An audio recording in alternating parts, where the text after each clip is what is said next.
Hello, everyone. If you don't know, you should know. I'm Rick Mullinax, and this is Burn After Reading. Ladies and gentlemen, I'm joined by two people that I'm very excited to have on the show. In one corner, we have Fig Solves, a true crime content creator known for his meticulous research and engaging storytelling. And in the other corner, we have the Captain, the co host of the wildly popular True Crime Garage podcast. He brings his unique blend of humor, insight, and true crime storytelling. And if you're able, have a beer for him and for all us sinners. Guys, thank you for joining me tonight. Well, I'm guessing we are joining you because we recently discussed the West Memphis Three case again. And I have watched so many of your videos. And during one of we released old episodes, and then we did an interview with Dan Stidham, and we released those, and then we had a discussion about where we feel the case is today and what are our thoughts on the case. And I mentioned your show, basically saying, hey, if you think they're completely innocent or you think they're completely guilty, or maybe you're on the fence, here's some other people you should check out. And your content, especially with Lisa O'Brien, right? Yes. Um, those are just great episodes and kind of point you in a good direction of what maybe you should look into. So I'm very happy to be here. I am a little sad that Fig had to join us. I'll crash a party. I don't care. but I'm so excited to I can't wait to know more about what Fig knows about the case, because he just has a way of looking at things in a different way, and I just respect a lot of his thoughts and opinions on things. All right, Fig, anything you want to Thank you. add? Well, yeah. So I was following Burn After Reading. Rick, I would watch his takes on Delphi and West Memphis Three. I know a little bit about it from the documentaries, and we're always skeptical. Always thought there was more to it, another side that's not being told. So that's what I appreciated about Burn After Reading and watching the YouTube videos. And then I think shortly after I added you, or maybe I added you after, I'm like that. No, I was already following you. And then when I listened to True Crime Garage talking about West Memphis Three again, I was like, all right. And Captain has urged me to kind of look at other cases, and that is one that I'm familiar with. And then I was like, hey, True Crime Garage mentioned you on their show. And you're like, what? Really? I'm like, yeah. So that's why I kind of reached out and thought, man, maybe we should all talk, because I have a lot to learn. So I don't know a lot about the case. I really want to learn. And because I approach each case objectively, I don't have a bias towards law enforcement or towards anyone.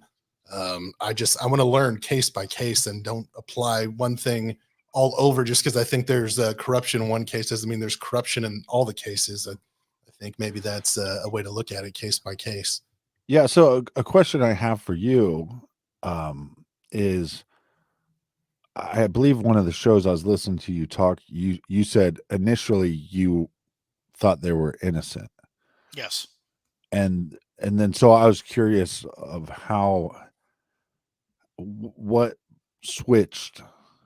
Was there one piece of evidence, or was there what was that like?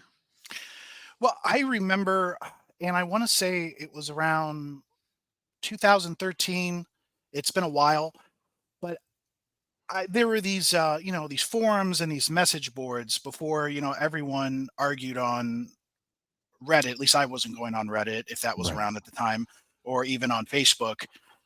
You had these different forums and message boards, and I was just, it's one of those things where it pops in your head. You just want to learn more. You want to see what's going on. And there were some people that were actually talking about believing that they were guilty. And I thought at that time, like, that's extraordinary based on everything that I saw in the documentaries, the news, everything that was going on. So I would start to like read some of this stuff, and I didn't know what to make of it, but it kind of like, oh man, how do I put this? Because I don't want to make it a controversial thing, but I guess I'm going to have to do it anyways. Say if it's an argument of science versus creationism. And say you have a creationism standpoint and you have something that is now challenging the standpoint that you stand so firm on. And when you hear it, like you don't want to believe it. You kind of want to enforce the belief that you have. Right. So I decided to look more into it. And I think it actually first started from the documentary standpoint and some things that Damien Echles was saying, such as like, oh, you know, I grew up 15 minutes away from West Memphis. I didn't even know anything about it. Didn't know anything about the crime scene. And then you see like, well, no, you were living about less than 2 miles away from the crime scene, Right. and you used to live in the Mayfair apartments that overlooked it. It's like, well, that's not the epiphany, but it's that red flag that goes up, and it's like, why are you lying about that? And then when you have a documentary that said, oh, they interrogated Jesse for 12 hours until he finally gave in and finally said that I done it. And then you realize that's not the case. Out of the 4 hours, 2 hours or so was actual, if you want to call it interrogation. And that's what happened. And then you hear, oh, well, Jesse immediately, he recanted his confession soon after. No, it was about 16 weeks. And then, of course, there were the other confessions that you don't hear about. That's post the conviction. Right. And so those things, like, well, I understand a documentary, it can't cover everything, but there should still be a little bit of transparency, at least let people kind of weigh it and let them come to their own decision and their own conclusion versus trying to lead an audience to a different verdict, which is innocence. And hearing what the filmmakers were saying, that when they saw Jason and they saw his skinny arms and saying like there's no way he could commit such a crime, it's like that's not a criteria to decide whether someone like that can commit a crime. Now I'm bouncing all over the place. Usually if I was prepared, I'd have notes, everything set up and ready, but basically there just became so many points that kept coming where I'm like, okay, this isn't true. Wait a Right. minute. I thought Damien and Jason said that they didn't really know Jesse, or they knew of him, but they weren't friends with him. Then you find out that's not true. And it starts there. And then once you actually look at the evidence, and it is circumstantial evidence, the only things you can consider directs is like Jesse's confession, Michael Carson's confession, those type of things, because you're having someone say directly, this is what they told me. And they're giving you, well, Jesse Well, all three of them directly. technically confessed. Right. Well, you have Damien who's confessing confessing at the ballpark. I don't Right. know who he's addressing it to. That I don't recall, but it was heard. Of course, Jesse confessing to the police, Jason confessing to Michael Carson. The fact that none of them have any solid, they don't have any, it's not even solid alibis. They don't have any alibis. They all fall under scrutiny and collapse. Well, yeah, I think what bothered me was when we started the podcast, you you think you're spitting out these factual information, Mhm. and we started looking into a guy that disappeared in Columbus, Ohio, this guy named Brian Schaefer. And so we did an episode on him, and we dug into some information, and then I met more people, and the more people I met, the more I realized that this whole narrative of what happened that night, who Brian was, what his goals in life were all being narrated by the father. And the more I talked to people, the more I realized it was kind of a bullshit story. And then why does somebody want to control the narrative? And then when we started looking into the West Memphis Three case, this narrative of, well, these boys were just wearing Metallica t-shirts and wearing all black, and the cops just went after them and railroaded them. Like, that's been a narrative that's been told for almost 30 years now. Mhm. And that's not that's not the narrative. And so just the narrative of, like, you have one individual that was in and out of mental facilities and threatening to kill people, was on social security because by his own admission he was homicidal and suicidal. So that's why that individual ended up on that list of people that could have possibly done a crime like this. It wasn't as the wearing black and listening to heavy metal had really nothing to do, but for some reason that's been the narrative for so long, and that bothered me from the beginning. Well, and people always move the goalposts too. Like you don't hear about Exhibit 500 in the documentaries, or if they do get mentioned, it's blown out, like it's minimized by saying, "Oh, he had just mere depression," or there's explanations to why Exhibit 500 was released. Right. Damien tried to blame it on Jason's attorney, which that's not the case. It was his own attorneys, so that there would be sympathy not to give him the death penalty. So, and then of course people move the goalpost by saying, well, he said he was homicidal and he said he was this and he said it, but he was just saying that, just he's exaggerating because Right. he's a gothy teenager who's just trying to seek attention. And yeah, he is trying to seek attention, but then do we have anything that would show that he would be violent? Well, and we do. I mean, Right.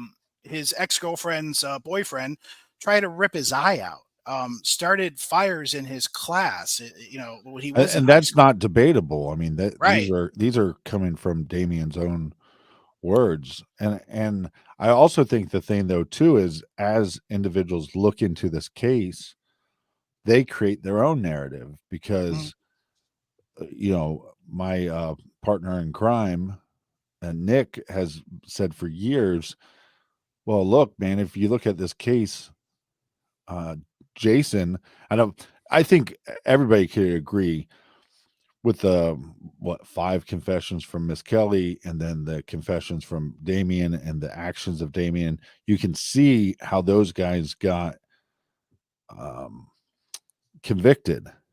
But then everybody goes, but if Jason Baldwin wasn't tied to Damien in that trial, he probably would have went free. And that's what I thought, that I believed that narrative for a long time. And I can't remember who put it out, but have you ever seen the jury notes? A while ago, like I have bad retention memory, so unless it's in front of me, but I did see them. So on trial is Damien Echles and Jason Mm, Baldwin. And on the jury notes, one of the major things was the quote unquote jailhouse confession. That was, mhm. they had a list of things and what were top priorities. And there was more things that looked bad towards Jason than Damien. So it's like that narrative is not even true. And then you just wonder, why are these people like Johnny Depp, um, the Dixie Chicks, Peter Jackson? Why are these are smart people? Why do they continue to push that narrative? And I think sometimes talent gets confused for intelligence.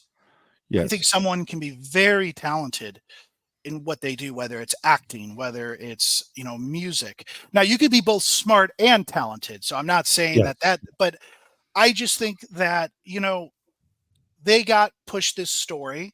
I don't, they get pushed it, they see it, um, and they kind of they want to have a cause. And so it's kind of sexy to say like, wow, I stand with these three boys because I was just like them. And my first thought is, well, no, the perception of what you think, you were just right. like them, but who they really are, you weren't. And really, Jason and Jesse, they didn't stand out. They look like every other kid in Arkansas with their rock and roll t-shirts and their ripped up blue jeans. Now, Damien, he stood out. Yeah, That's true. But he was also telling, like, again, and I don't have a lot of admiration for Jerry Jones, or I'm sorry, Jerry Driver and Steve Jones, because mhm, they've had their own issues that, kind of hurts any of their credibility. But, you know, Damien is telling Jerry Driver all of these things, be it true or not, and you wonder why you're on someone's radar. right. When you're saying I'm in a cult. Oh yeah, you know what? We do animal sacrifices. We're thinking about elevating it to human sacrifice or graduating to human sacrifices. And so you have Jerry Driver and you have Steve Jones, that's in their head.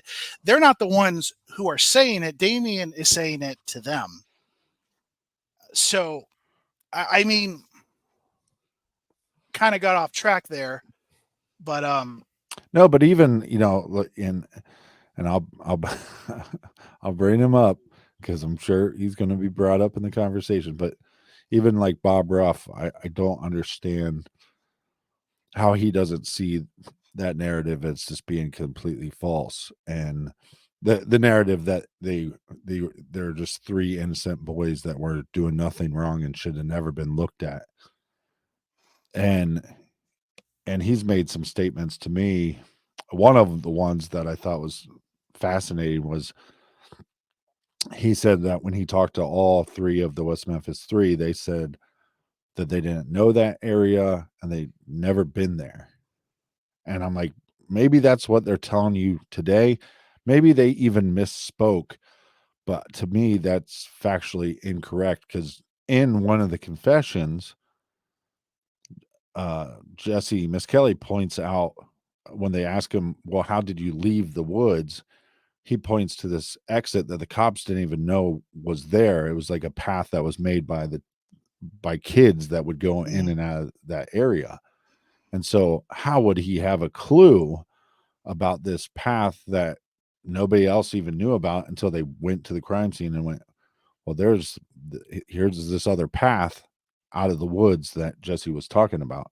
How would he know that if he was never ever in the woods? Right. And to start off with, Bob, there's no ill feelings there, but Come on, just admit it that but you probably look. I've said the things that I've said, but the thing is that you probably don't get a TV series if you're going to talk about their guilt.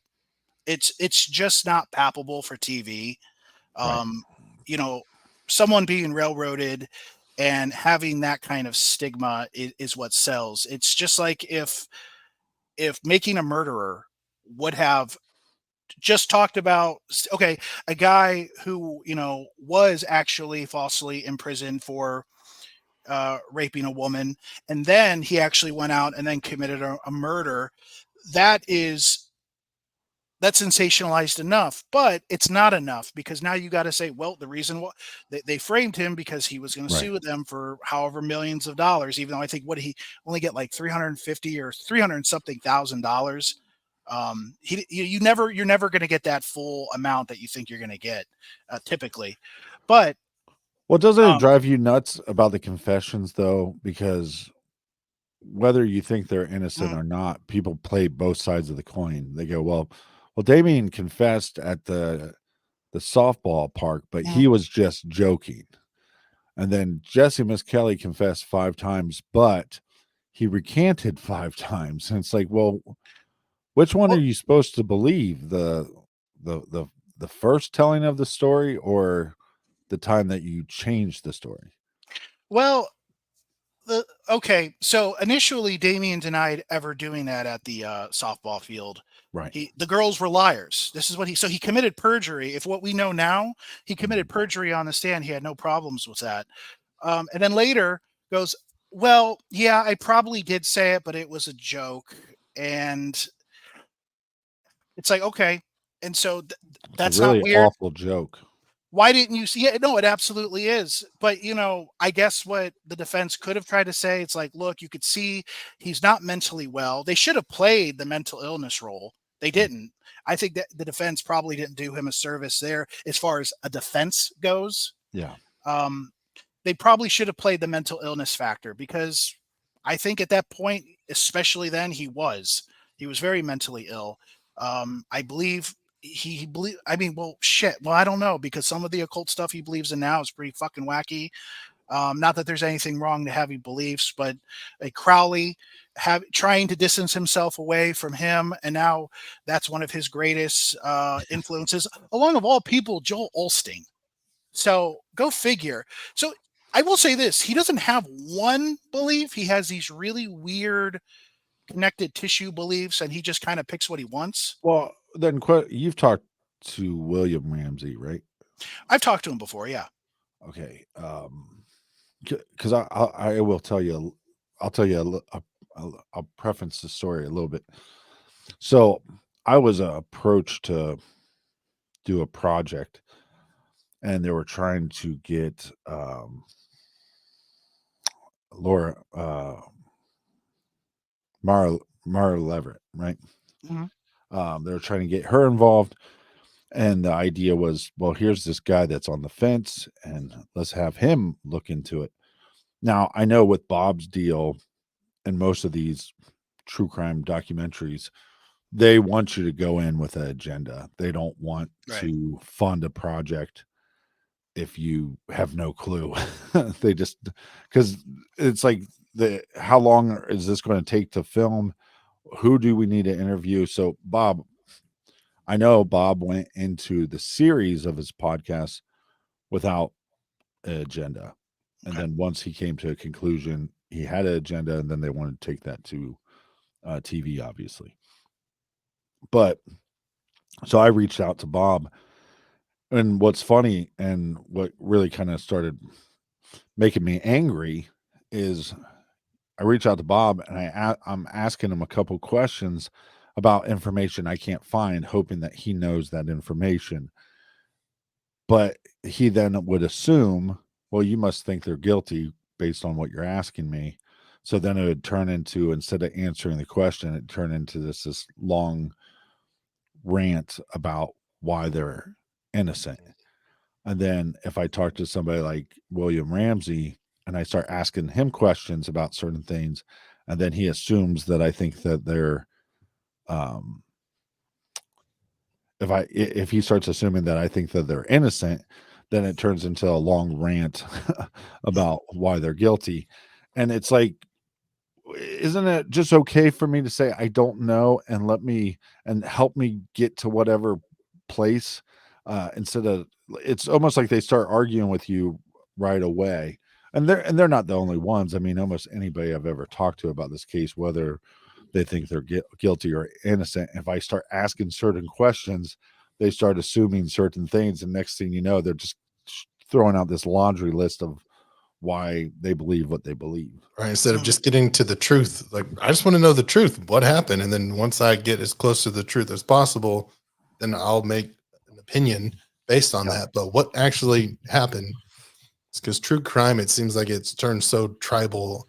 Yeah. And you're either on this side or not. And there's not a lot of room for people, like, right when you're getting into a case, learning it. And maybe that's why reason why I don't look into other cases, because I'm like, it's so hard to find the truth, especially with John Bonet. I was looking into that a little bit because of Julia Crowley, who I had on the show, and was learning a lot. But it's so hard. You find one piece of evidence somewhere, then there's something else somewhere else that someone says that's not good evidence. So there's two sides of it. But what I like about West Memphis 3 is there's a website that has actual court Case files, documentation. Yeah. So you can kind of go to the source, and you don't have people kind of persuading you in one way or arguing, like you're saying, Captain. So But I think I look for the truth. But I think that's the other problem with this case, though, is that we do have a case file because it was adjudicated, right? So, and we don't have that in the John Benet Ramsey case, and we don't have that right now in the Delphi case. But eventually, we're going to get that. We're going to be able to, and hopefully, Fig just devotes the next 10 years of his life to making sure those case files are online, so I can sift through them. Fig, do you want to make a commitment to that right now? I'm busy 10 years. that day. Yeah, sorry. Got something in my planner. Well, you got 10 years. Commit to the 10 years. 10 years. I'm Just busy 10 that 10 years Yeah. day. His wife will leave him. She's so tired of Just Stop if I look- talk to you at night in my underwear. Yeah, But she doesn't like that when it's but 2 that's a.m. but that's how, me and Fig became friends, was, when everybody's looking into the Delphi case, everybody started getting their own person of interest, or somebody that we thought law enforcement should be looking at, and it became the same thing. If you didn't agree with my guy, then you're on the other side of the fence. And then that all changed when Richard Allen was arrested, and and nobody could raise their hand and say, oh, well, he is one of my suspects. No one. No one at all. No. And Captain, I hope I'm actually answering your questions. I'm probably not on my best A game, No, but you are. Like to kind of go back for a second, like with the confessions, you know, everyone always has an excuse for them. Again, the Damien Echles, you know, well, he was just goofing around, even though he said he never said it to begin with. And with Jesse Miskelly's, and yes, some, you know, his confessions had inconsistencies. I don't think anyone disputes that. No No. guilter that I know disputes that. But anytime we watch, again, it's a documentary, docu-series, a lot of podcasts out there, they want to focus on that one, and they want to make it seem like the cops were leading him towards everything. And while that might be the case to some respects, there are times where Jesse actually corrects them. And no one Yeah. wants to talk about that. So like, oh, so you went in a car? No, we walked. And yes, he did say it was in the morning, but look, I have my opinions on that. You know, the fact that, I mean, this kid was at the time, he was a gas huffer. He abused alcohol tremendously. And he's not very smart, and he doesn't know how to articulate all these things. Yeah. So I don't know why that's hard to understand. Also, a kid who's trying to minimize his actions. We see this all the time. Yeah. In the Chris Watts trial, or even his confession. What does he do initially? Now, granted, he's smarter than Jesse, clearly. As far as, you know, if we really are to put them side by side, not much smarter, but maybe not much, smarter. but you know, there's going to be people who go like, well, okay, he doesn't have a low IQ of 72 or whatever, and even that's disputable and debatable with Jesse. But let's just give it to him. Right. So we have Chris Watts. What does he do when he finally makes his initial first confession? He minimizes, right, by, oh, I told my wife that it's not working out. I want a divorce. I go downstairs. I go back upstairs. What's happening? Shanann, I see one of the children dead on the floor, and then I see Shanann trying to kill the other one. And instead of calling the police and doing the right thing of first off, stopping what Shanann is doing, and then secondly, calling the police to say what happened, his logic is, I'm going to strangle my wife out of anger, and then instead of calling the police and explaining what happened, I'm just going to go ahead and take all three and hide and conceal them. Yeah. And that's what happened. God honest truth. And then of course you realize it doesn't. So what happens? The police work on you. The West Memphis Three detectives did the same thing. Hey, Jesse, we don't think you're necessarily telling us the entire truth. And so they have to kind of dig. And that's what the detectives did with Chris Watts. I'm not saying it's exactly pitch perfect, putting them side by side, but there's similarities there that, hey, murderers don't like to be utterly truthful all the time. I know. No, and that's my thing with the Chris Watts. I think it was the second confession after he's convicted, and it makes him, you know, look awful. And I said when it came out, people were like, have you read this confession? Do you believe it? I'm like, well, I believe this one more than the first one. Mm-hmm. And if every time he confesses, he becomes a worse character in the story, then I'm going to believe it a little bit more. But that doesn't mean, and I think where people get hung up with the Jesse Miskelly confessions is they go, well, he's still getting things wrong. Well, there's some things that he might just not know. And so just because if you confess 5 times, it doesn't mean that eventually you're going to confess and it's all going to be 100% true.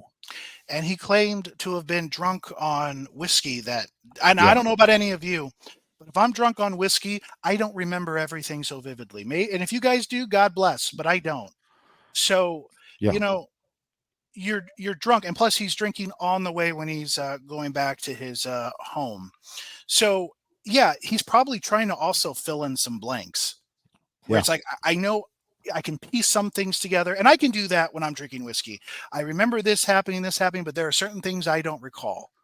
Yeah, but if all of us went out drinking, right, and we went to a bunch of different bars, and we all started telling the story the next day, there'd probably be discrepancies of which bar we went to first. And even if we were sober, we'd probably tell it. Okay, so if you get pulled over from drinking and the cop asks you how much you had to drink, what do you say? What do you think the most common response is? Nothing. To start. Right. And then, right. I had a couple. And then two. It's a couple or two. Yeah. So I was watching, it's like Lone Star Law, and I probably watched 50 people get arrested on the show over time. And every time they minimize it. First, it's not, I had zero. It's not mine. It's someone else's. Or, I mean, everyone minimizes it. So it doesn't have to just be murder. It's so common. So in the confessions, it's like, yeah, they're going to tell one story, kind of seeing what they could get away with. And law enforcement is playing a game too. They're just going to show them we have a little bit. We know a little bit more than the person we're interviewing knows, and they'll give little pieces. And so that's why every time you interview, it's different, where they'll normally confess a little bit more and more and more. That's why there's multiple, usually, interviews and interrogations, not just one. So I think that played a big part in the confessions. I don't know if you've read Dan Stidham's book yet, but he tried to basically say that, you know, Jesse Miskelly is mentally handicapped, and therefore he could lie when he wasn't in court, but he never testified against anybody because the way his brain works is that he doesn't believe he can go into the courtroom and lie. And I'm like, you are making a lot of assumptions on how this kid's brain works and doesn't work. And who knows why he didn't ever testify in court. But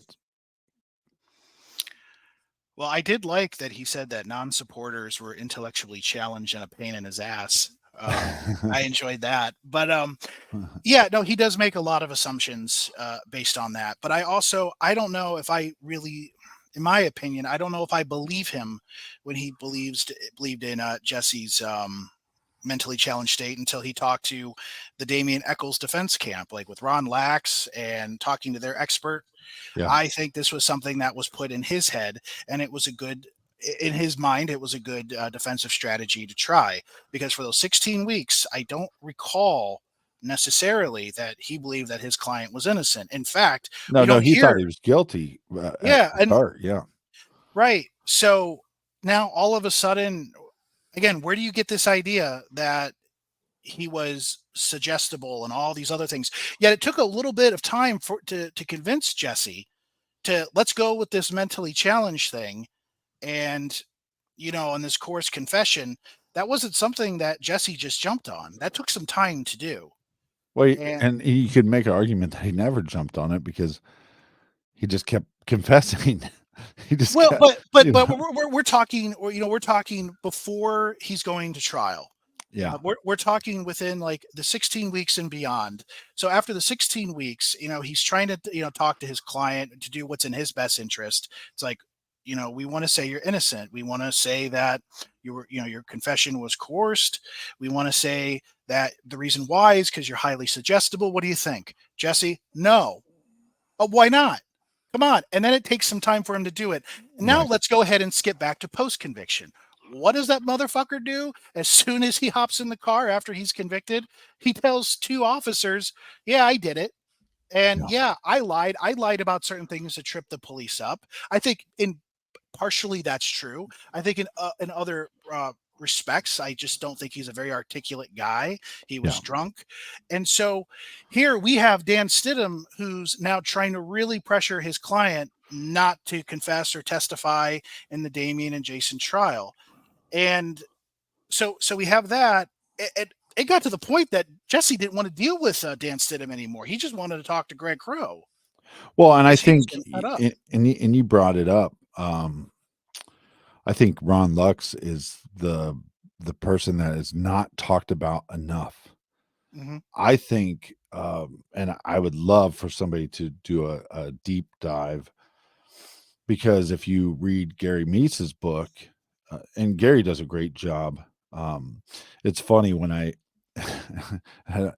if this sounds like a criticism, I hope it doesn't sound like criticism, but when I found out who Gary Meese was, and then he wrote a book, and then I was like, oh, Gary Meese is putting out a podcast, a long form podcast about West Memphis 3. And so the first episode, like you hear these like crickets, Mhm. and you hear all this like, you know, background noise. And I was like, oh, that's cool sound effects. But it was literally just Gary on his back porch. Just, everyone's true crime garage, right? yeah, you know, he's just on his back porch speaking into his phone, and the crickets are getting picked up. But if you follow his book, and what's great about Gary's book is, and you know, people can say whatever they want about this guy, but when you read his book and you follow along with the actual case files, he says something in the book, you just pause it and go find the case file. And every time you find the case file about whatever he's talking about, it's there. It's crystal clear. And so I don't know if I found a point in his book other than just opinion pieces that was factually incorrect. And when you look at Buddy Lucas and some of these other ones, the amount of people that Ron Lax was able to get them not to testify against the West Memphis Three, it's insane. I mean, and if I read it correctly, and if the case files suggest it correctly, Damien Echles' sister was supposed to testify against him, and that was all stopped by Ron Lax as well. And so I would love for somebody to do a deep dive on just Ron Lax and what was his involvement, and what information did he stop? Because if you read some of those, like the Buddy Lucas, it's essentially another confession, but we never talk about that because he recanted. Again, that's where it drives me insane. Well, so he was either lying when he told the confession, or he's lying about the recanting of the confession. Yeah, and you know it's interesting. Like any potential witness that was basically, whether you want to believe they were intimidated not to testify, or whether Ron Lax was able to persuade them not to testify because it wasn't true. I usually keep Or it, did he pay them money? we don't know, and that's speculation. And Yeah. that's the reason why I keep it out, is because it's like, well, we really don't know unless people speak up. We don't know. And Ron Lax isn't around anymore. He passed away. Well, So but no, but the in the case files, the sister talks about it because she goes to police and she's like, hey, you know, I'm not going to testify. You know, I talked to, is it Lax or Lux? it's Lax, Ron Lax. Yeah, I'm probably pronouncing it wrong. I always do. Always pronounce stuff wrong. 770 episodes of me pronouncing things wrong. But Damien's sister, got a job at Ron's office.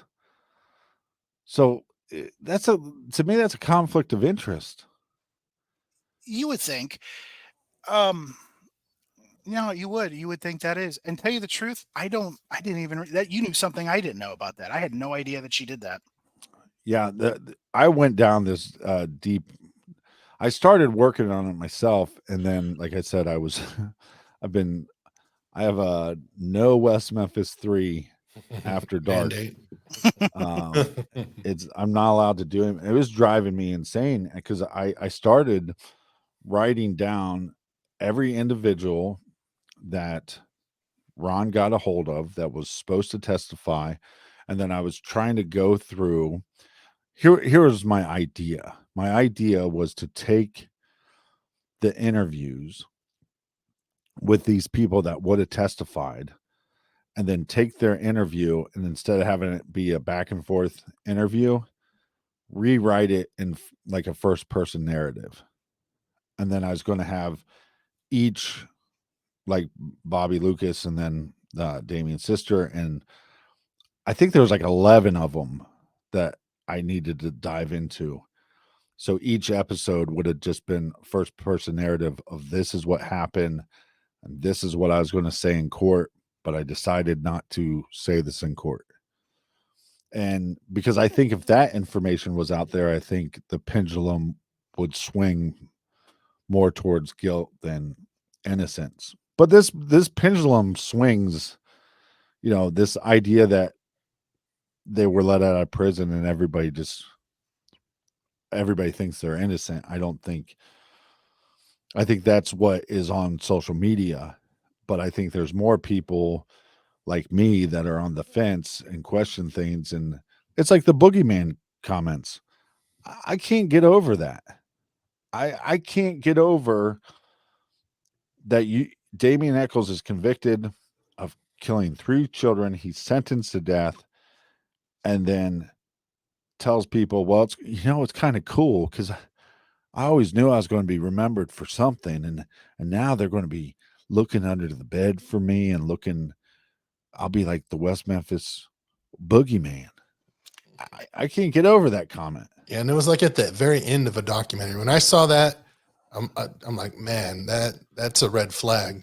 It showed, like, to me, that was his motive. That was the most motive, is he wanted to be remembered or to be the boogeyman more than cult stuff. And I asked, so I think, looking at means, motive, opportunity, I think what's big and doesn't get talked about enough is opportunity, and that someone spotted Damien Echles, I think, leaving the crime scene. And was it his sister? It was someone who knew him, saw him leaving. So putting him there is a big deal that I don't think gets talked enough. And of course it doesn't get talked enough in documentaries because that looks really bad towards his guilt. But who was it that actually saw Eccles? And it was possibly his girlfriend, or it could have been Narlene Hollingsworth. Yeah. And well, the Hollingsworth clan that was in the vehicle. And I do, I have some problems with the Narlene Hollingsworth sighting as a guilter or non, because it doesn't line up. I think it was Jennifer Bearden who Damien called. I think it was around 9:25 to 9:30, according to her. So yeah, but hold on a second though. What was her age at the time? Jennifer Bearden or Narlene Hollingsworth? Bearden. Wasn't she like? She was a teenager. Like 14? She was pretty young. Around there, she was a teenager, pretty young. That's another thing that's never talked about. He has a girlfriend, and then he has other supposed quote unquote other girlfriends, and they're as young as 12. Well, yeah, yeah. Like, and then when people go, and you said this, and I think this is a great point. You go, well, Jesse Miskelly didn't really stick out. Well, those lines in his head, that haircut he had when he was arrested didn't help. But Jesse Miskelly, Jason Baldwin, yeah, they just kind of look like normal guys. One of the reasons that Damien Echles stood out among all these individuals was because he was a couple years older than everybody. Mm-hmm.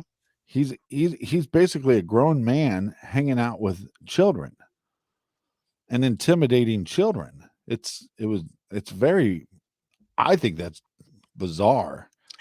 No, it is. And he's looked at not only as scary, but kind of as an alpha. But getting back to the Bearden and Hollingsworth thing, the reason why the Bearden thing is crucial because when Damien calls her back, he's telling her that he was out that night and Jason was with him.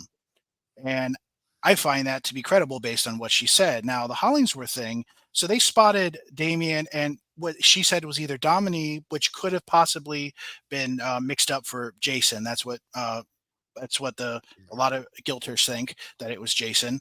But right. That's at about anywhere between 9:30 and 9:40. Now, here's the thing. So let's say that Damien and Jason, if we believe Jesse that he left earlier, and then so we have Damien and Jason. They're the ones basically cleaning up the crime scene. So we would say about 8 o'clock, a little after. And so Damien has to walk home. And to walk home, that would have to be around, we'll say even 8:30 because they're cleaning everything up. So, okay, so that matches the time when he gets there and he's calling the girls, because there's a period of time no one knows where he's at.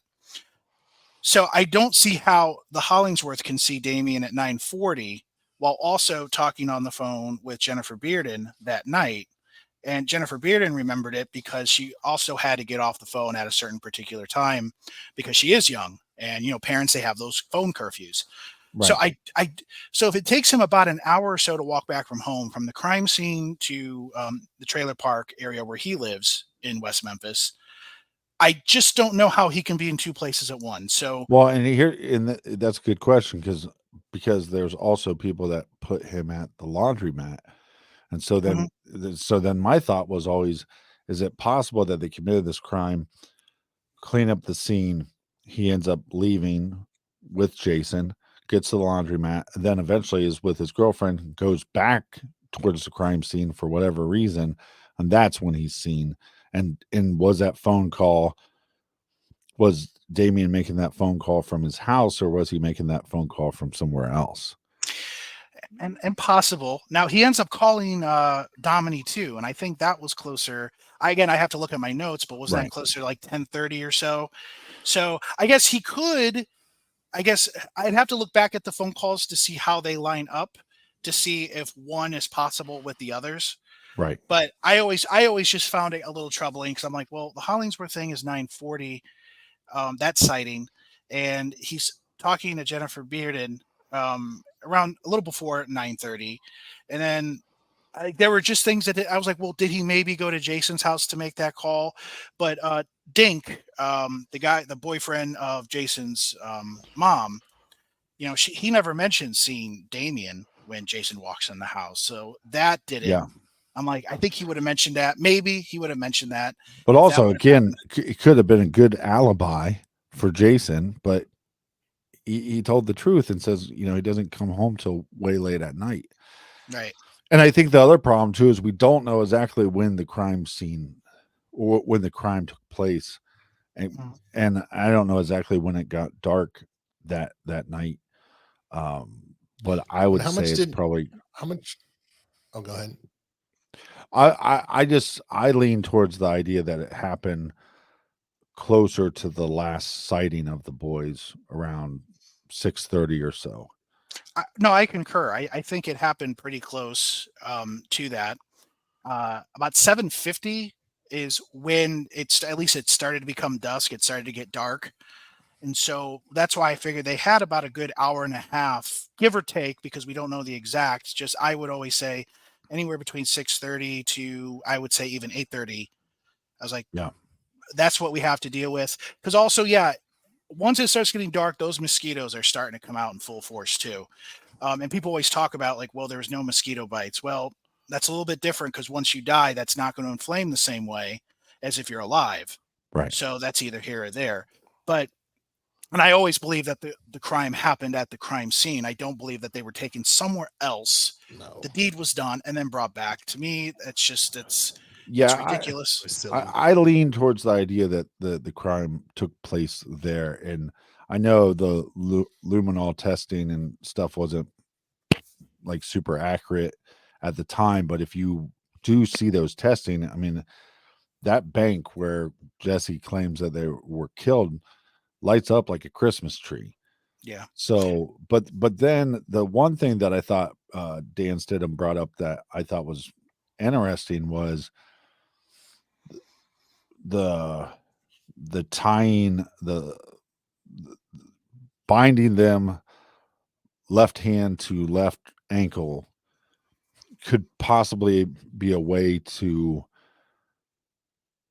basically create handles. Hmm. So if you're trying to carry the victims from one place to another place, and that's where it gets very difficult in this case is some people go, hey, it looks like there was tons of blood that got washed away on that bank, and then there's other people that are like, there wasn't that much blood. So Yeah. Well, there definitely were spots that were cleaned off and slicked off too, where there was evidence of, cleaning that was going on there. So as far as how much blood, things like that, and as far as how much of these things happen near the water too, I don't know because none of us were there to see it. right. It's just it's that general probability that it happened there. And also we're outside too. Look, we're not inside of a house where blood it's gonna be really hard to clean up blood. It's going to be in some kind of nook or cranny that you can possibly find. Plus the evidence if they're using bleach or whatnot. It's a lot hard, outside it's easier to conceal. And there are, again, like I said, there's spots where there's slicked off areas, things that look like they were cleaned by like leaves or what have you. Right. Maybe even a scraping of a knife just to try to get things down, taking that water and just basically trying to make it muddy so you can't really get a good feel of what's going on. Um, I just, but I mean, and John Douglas, who I disagree with a lot on this case, that's the one thing I do agree with him is that it happened there. It didn't happen somewhere else. Yeah, I mean, and I normally agree with a lot of what John says, but when he's saying these guys don't have the background, and I also think there's just something too. If anybody's been 8 years old or even a teenager, the amount of times that a younger group of kids get into it with an older group of kids, and the older group of kids might not even have been trying to be violent towards the younger kids. They might have just been trying to pick on them. Mhm. The younger kids feel threatened, and then a scuffle takes place. The 8-year-olds are going to go back, and that's going to be a big deal. That's going to be something they always remember. To those teenagers, it wasn't a fight. Am I making any sense here? No, you're making sense. And so I think this idea that I don't think in any way, shape, or form was Jesse Miskelly and Jason and Damien sitting around the woods going, "Hey, we're gonna get some kids to come into the woods and we're gonna kill them." But I've been a part of that, whether it's me being the younger kid or me being the older kid. I've been in plenty of these situations on playgrounds or wherever where the the confrontation goes sideways pretty quickly. And I think that's probably most likely what happened if the West Memphis Three are guilty. Yeah, and there's a lot that I think could have happened as far as the reason to why it happened. Um, you know, hey, Damien, Jason, and Jesse, they were there to drink, and they stumbled upon Christopher, Michael, and Stevie.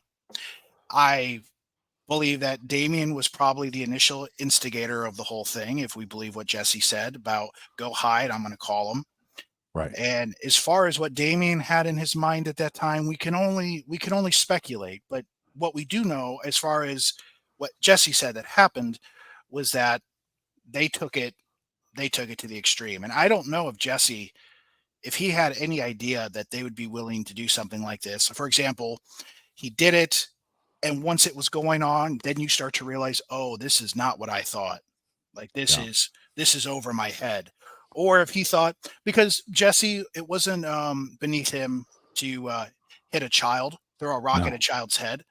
And so maybe to him that was going to be the level of where it went. And then he realized, oh, what are they doing? Referring to Damien and Jason. Jason's taking out his knife. Oh my God. They're beating the shit out of them with sticks. Like they're stripping them naked, like all these different Right. things. And I hate to say it, and I don't mean to be disrespectful to the dead. But Jesse at that point may have been like, oh my God, what are they doing? And so it may have turned where it was just picking on some kids and maybe even, hitting them, beating them, thinking you're going to get away with it. And it just turned into something way out of it. Now, I think with Damien, I do think Damien, he had some power and control, lustful feelings. Yeah. Um, That's I, clear. And that yeah. I think it's still clear. Mhm. And I think the thing is, it's like, when you have two best friends, referring to Damien and Jason, they probably talked about things that no one knew about, and especially if I don't know if you were a teenager, you were hanging out with buddies and, you talk about things. Now, granted, no one's talking about murdering anyone, at least I would hope not.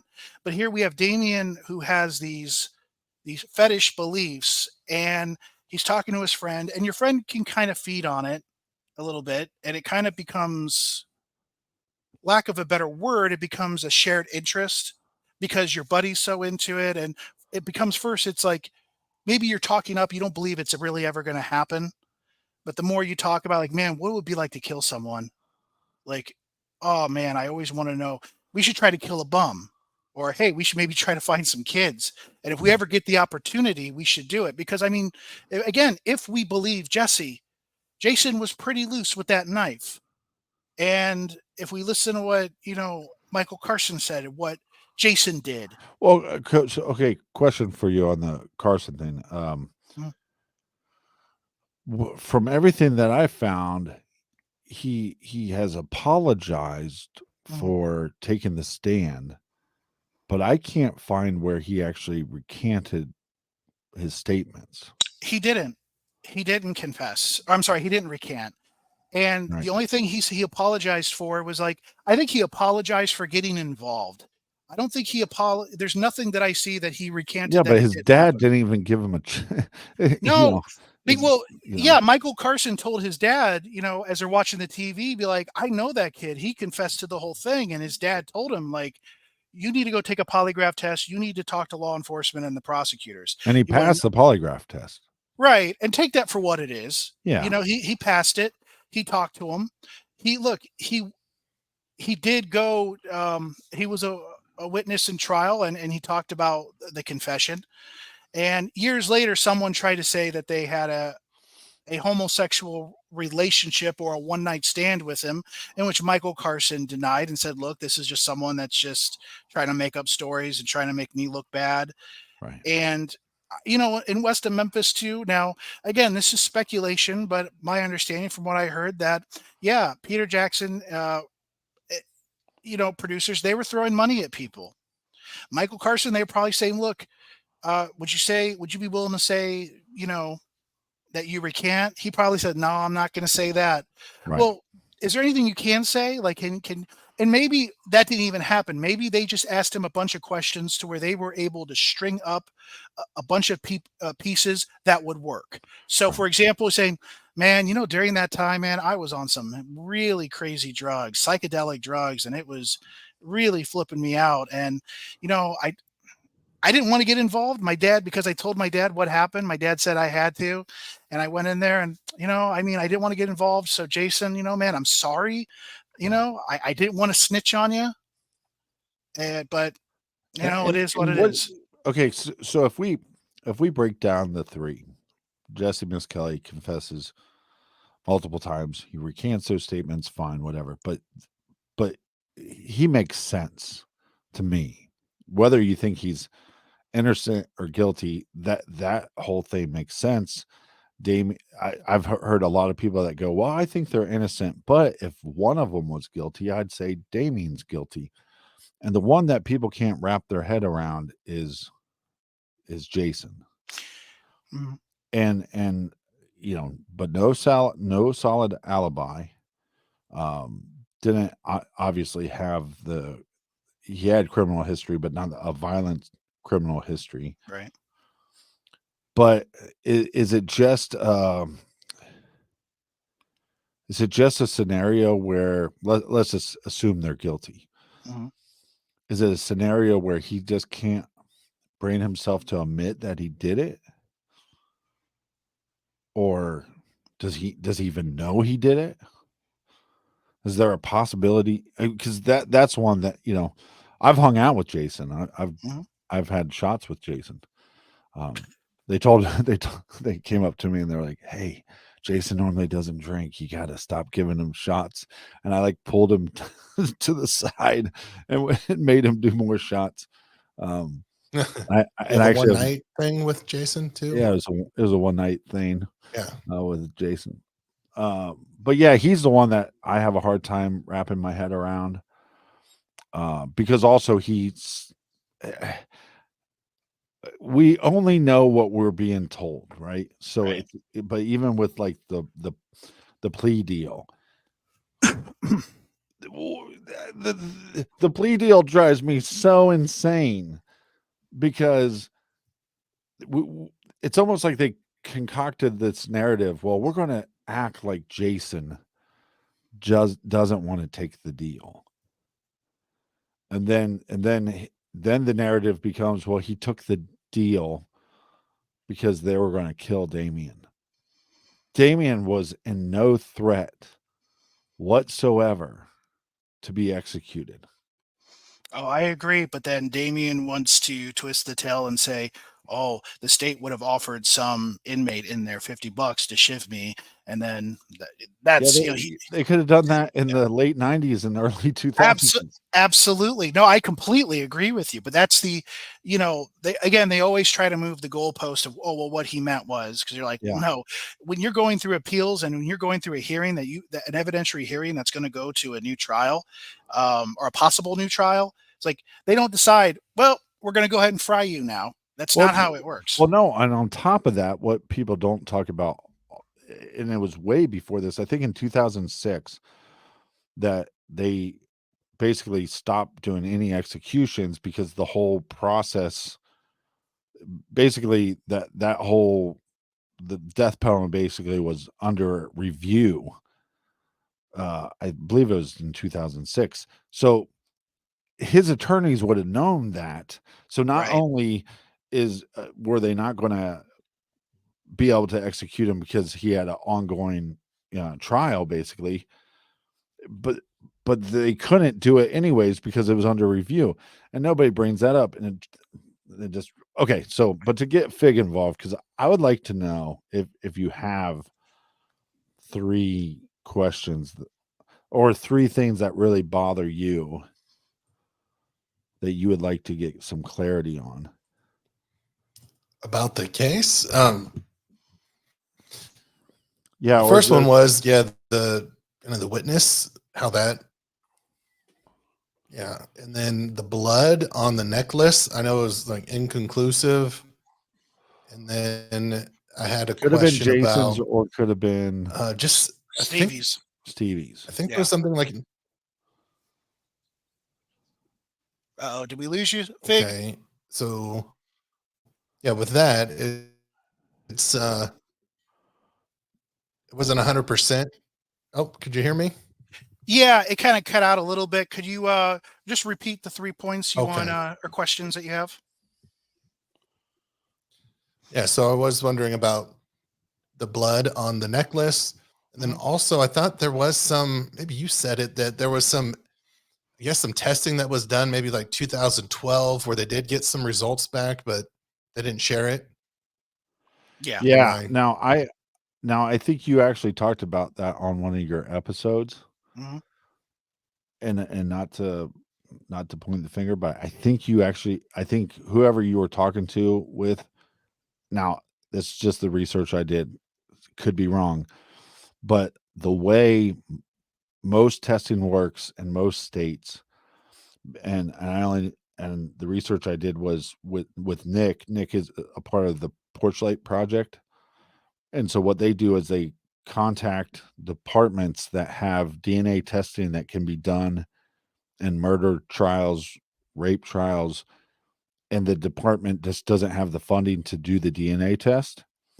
So Porchlight comes in, they pay for the DNA testing, but by law, the people, I think, and again, I watched so many things on this. I could be throwing you under the bus and you might not have said this, but some people believe that the testing that they did to try to get the new trial, that Damien's lawyers are the ones that received the results.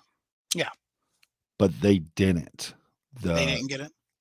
It was actually the prosecution that gets it, because it's the governing body which holds the evidence that gets the results back. And one of the things that's interesting is there's some results that the prosecution would not give Damien's lawyers. I don't agree with that at all, because Damien and Lori said that they at one point did have it, but all of a sudden it was lost. So they definitely had it. Yeah. I would like some verification if the state has it, or if it is in evidence, like if someone can go to the West Memphis 3 police department or wherever to get that evidence, or any of the files and look at that. I wowould love to see it. But here's the thing too, even because it could be different in different states. And true. like I said, most of the stuff that Nick has worked on has been in Ohio, so there could be right. different laws, but And some of the family members of John Mark Byers, let me see if I have it. I hope I have it.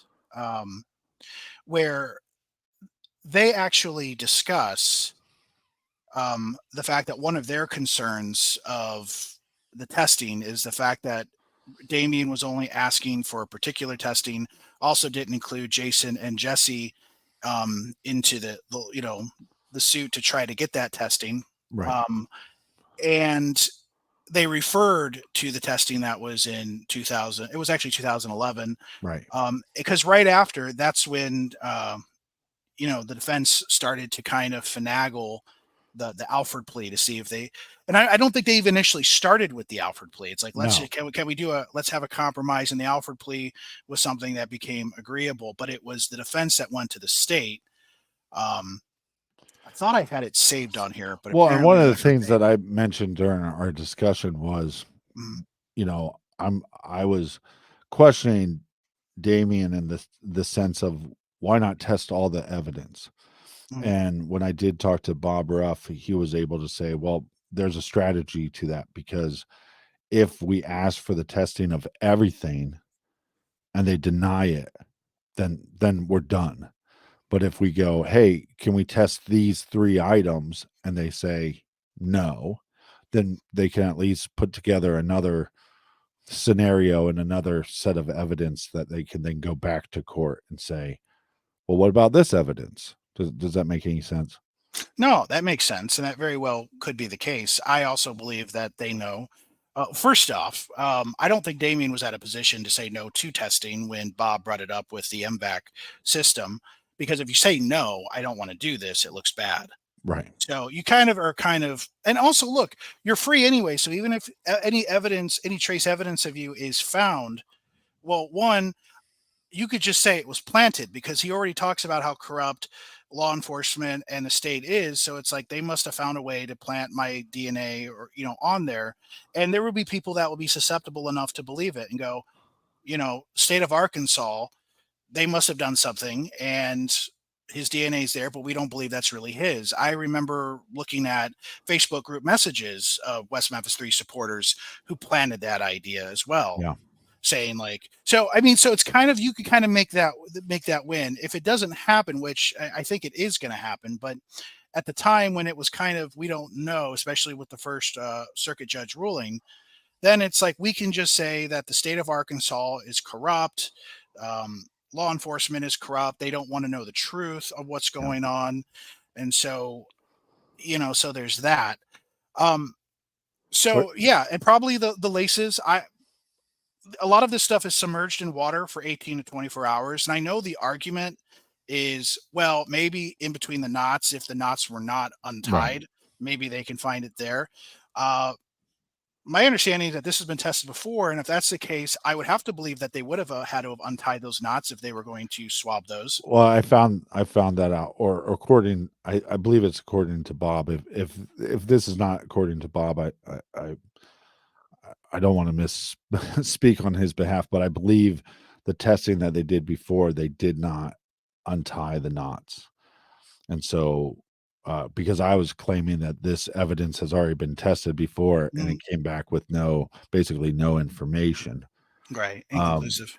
But here, okay, I got a couple questions for both of you. First question is, does it bother anybody that, so they start off in 2011 talking about the testing, talking about we have a suspect, right?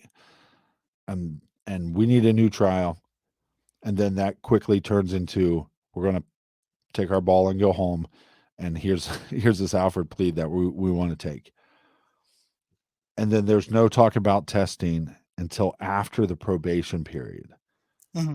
Because I'm guessing that, like you were saying, now, if they come back and say we found Damien's semen on the pants of one of the boys, there's nothing that law enforcement can do now, right? But wouldn't they be able to do something during that probation period? Yeah, they could have, and they didn't.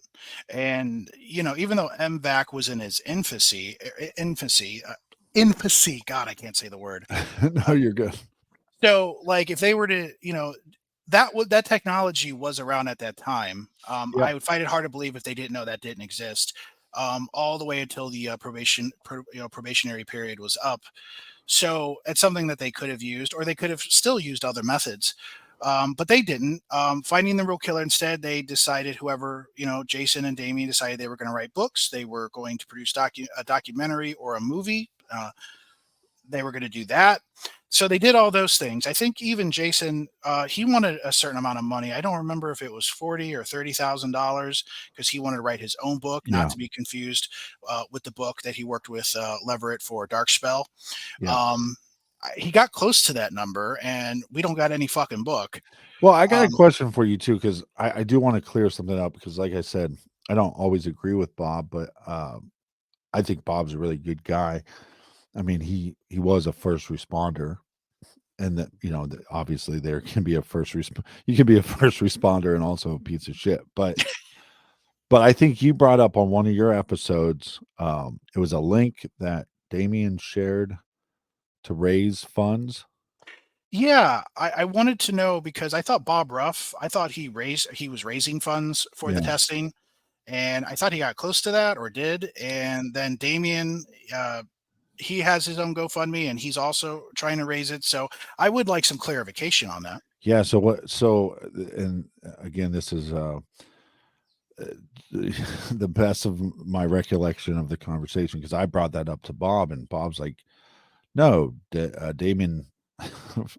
And this is why I feel bad for Bob. He goes, no, I raised that money. That money, basically, if there's going to be testing done, Bob has the funding for it. Okay. And so I think Bob was basically saying, I think maybe Bob sold some T-shirts and did some stuff, but Bob also just set aside some of his money and said, when this testing comes, we'll finance it. Don't worry about that. Because obviously he probably also got paid from advertisements for the podcast, and probably got paid for the TV show. So he set aside some money. Mhm. So knowing Bob, really good guy, if he said he's going to do something, he will follow through with that, period. Well, I didn't question whether Bob had the money for it or not. My question was why Damien was posting a link. And my understanding, that link was to hit, to his GoFundMe or whatever account that was. No, and that's why I feel bad for Bob, is because when I brought that up, Bob had no clue what I was talking about. Right. And keep in mind, I didn't question Bob, the fact that was legit or not. I was questioning why Damien, if Bob's doing this, why is Damien asking for funds for that too? Yeah. So well, no, and sometimes when people are speaking, it can make it seem like they're implying something, and so I'm definitely not attacking you at any means, because it's a big question. Okay, if you say you're going to raise this money, do you actually have the money to pay for the testing? But then also, like you pointed out, and I think it's a very valid point, why is this guy sharing this? Right. And where's that money go to? And I would like to know where all the money went that they raised from all these celebrities. Like, where is this money? I'd like to know. I would love to know that. I don't think we'll ever get the answer to it, but I would love to know it. And I think Jesse Miss Kelly would like to know where that money went, and I bet Baldwin would like to know too, because like you said, yeah, Baldwin was trying to raise money for a book, but and I don't know, Jason personally, but I don't see him living high on the hog. No, not now, but I mean, he was doing okay there for a little bit. And when you're raising, again, I mean, I would assume he's definitely having to pay taxes on that money too when you're getting cleared like $30,000 to $40,000. But again, well, that can I mean, look, that can last you, a year. Like if that's what you're using to living on. Yeah. So I would like to, so that helps him for 1 year to do whatever. Not the way Fig lives. He's a California boy. Yeah, he's California. He's like that last 1 week. Pretty much. And Yeah, Fig, I want to kind of go back to what you said. I hope we didn't gloss over it with the necklace or the pendant necklace that you're talking about. So, yeah, the blood speckles that were on that were pretty like finite, very microscopic. And, one profile, yeah, could be seen as Damien Echles. The other one, and Captain mentioned it earlier, it could the profile that they can get with that, the only thing they can get with that is it could have been Stevie Branches or it could have been Jason Baldwin. Now, to me, the necklace I thought was personally weak. And the reason why I thought it was weak, because Damien and Jason, they shared that necklace. Right. And it wouldn't be impossible, whether it's popping pimples or whether it's shaving, the fact that it was because it wasn't like it was drenched in blood. Right. It wasn't like, even there was significant spots that would make you go, that's really weird. They were just very speckles. And it was also offered after the closing arguments of, I believe, the defense and the prosecution. So, you know, if they were to offer that into trial, Damien and Jason's trial would have been I think they would have had a mistrial, and then they would have had to have tried Damien and Jason separately. So the prosecution didn't want to gamble it. They, at that point, felt that they had at least sufficient evidence to convict, or at least I would assume that's what they felt. And so they decided not to put that into evidence. But thing is, we'll never know, because that necklace, I don't think they could retest that anyways. I think all that stuff is gone. Well, and I don't even know if it was a matching DNA profile or if it was just matching blood type. Yeah, I think that's what it was. At least blood for Jason and Stevie. Okay, so if I had to put you on the spot, and you can decline to answer this Okay. if you don't feel comfortable, because this would be a tough one. Like if you had to just tell somebody that thought they were innocent your top 3 reasons, what would those be? Top 3, well, that would be difficult, because I think that there's many pieces that you would have to string together to show guilt. That's the totality of the evidence of it. I always kind of say, you have to look at it like a puzzle piece, or a puzzle, where you may not have all the pieces on that puzzle piece, but say if it's the Mona Lisa, I mean, it's a very famous painting. Yeah.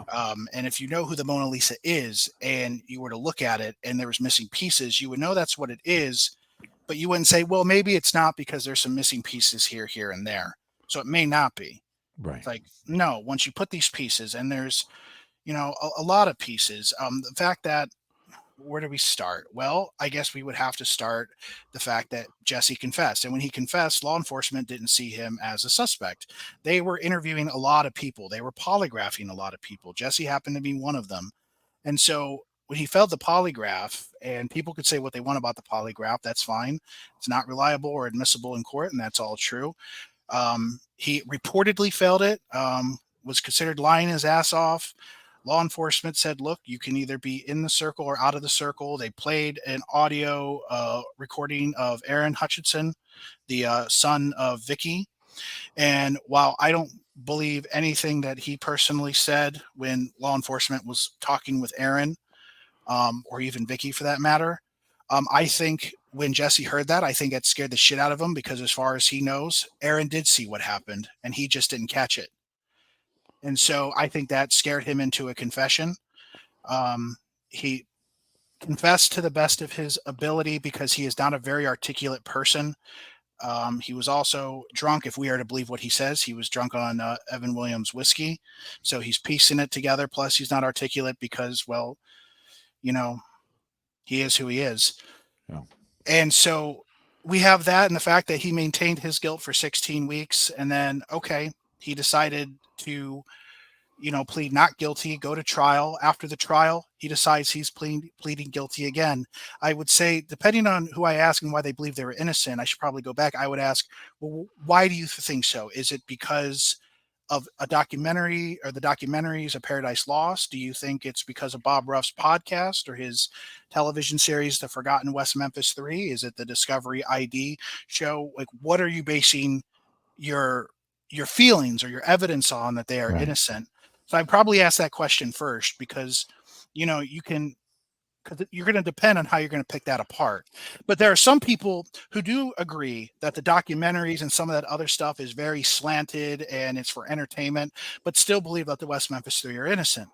So if that's what they believe, then I don't got to mention anything with the documentaries. Right. So I would just say, okay, well, were you aware that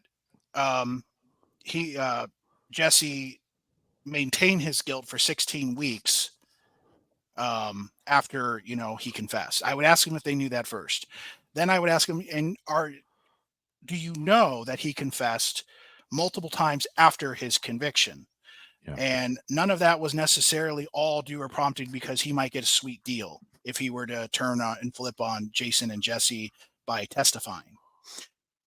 So I would ask them that.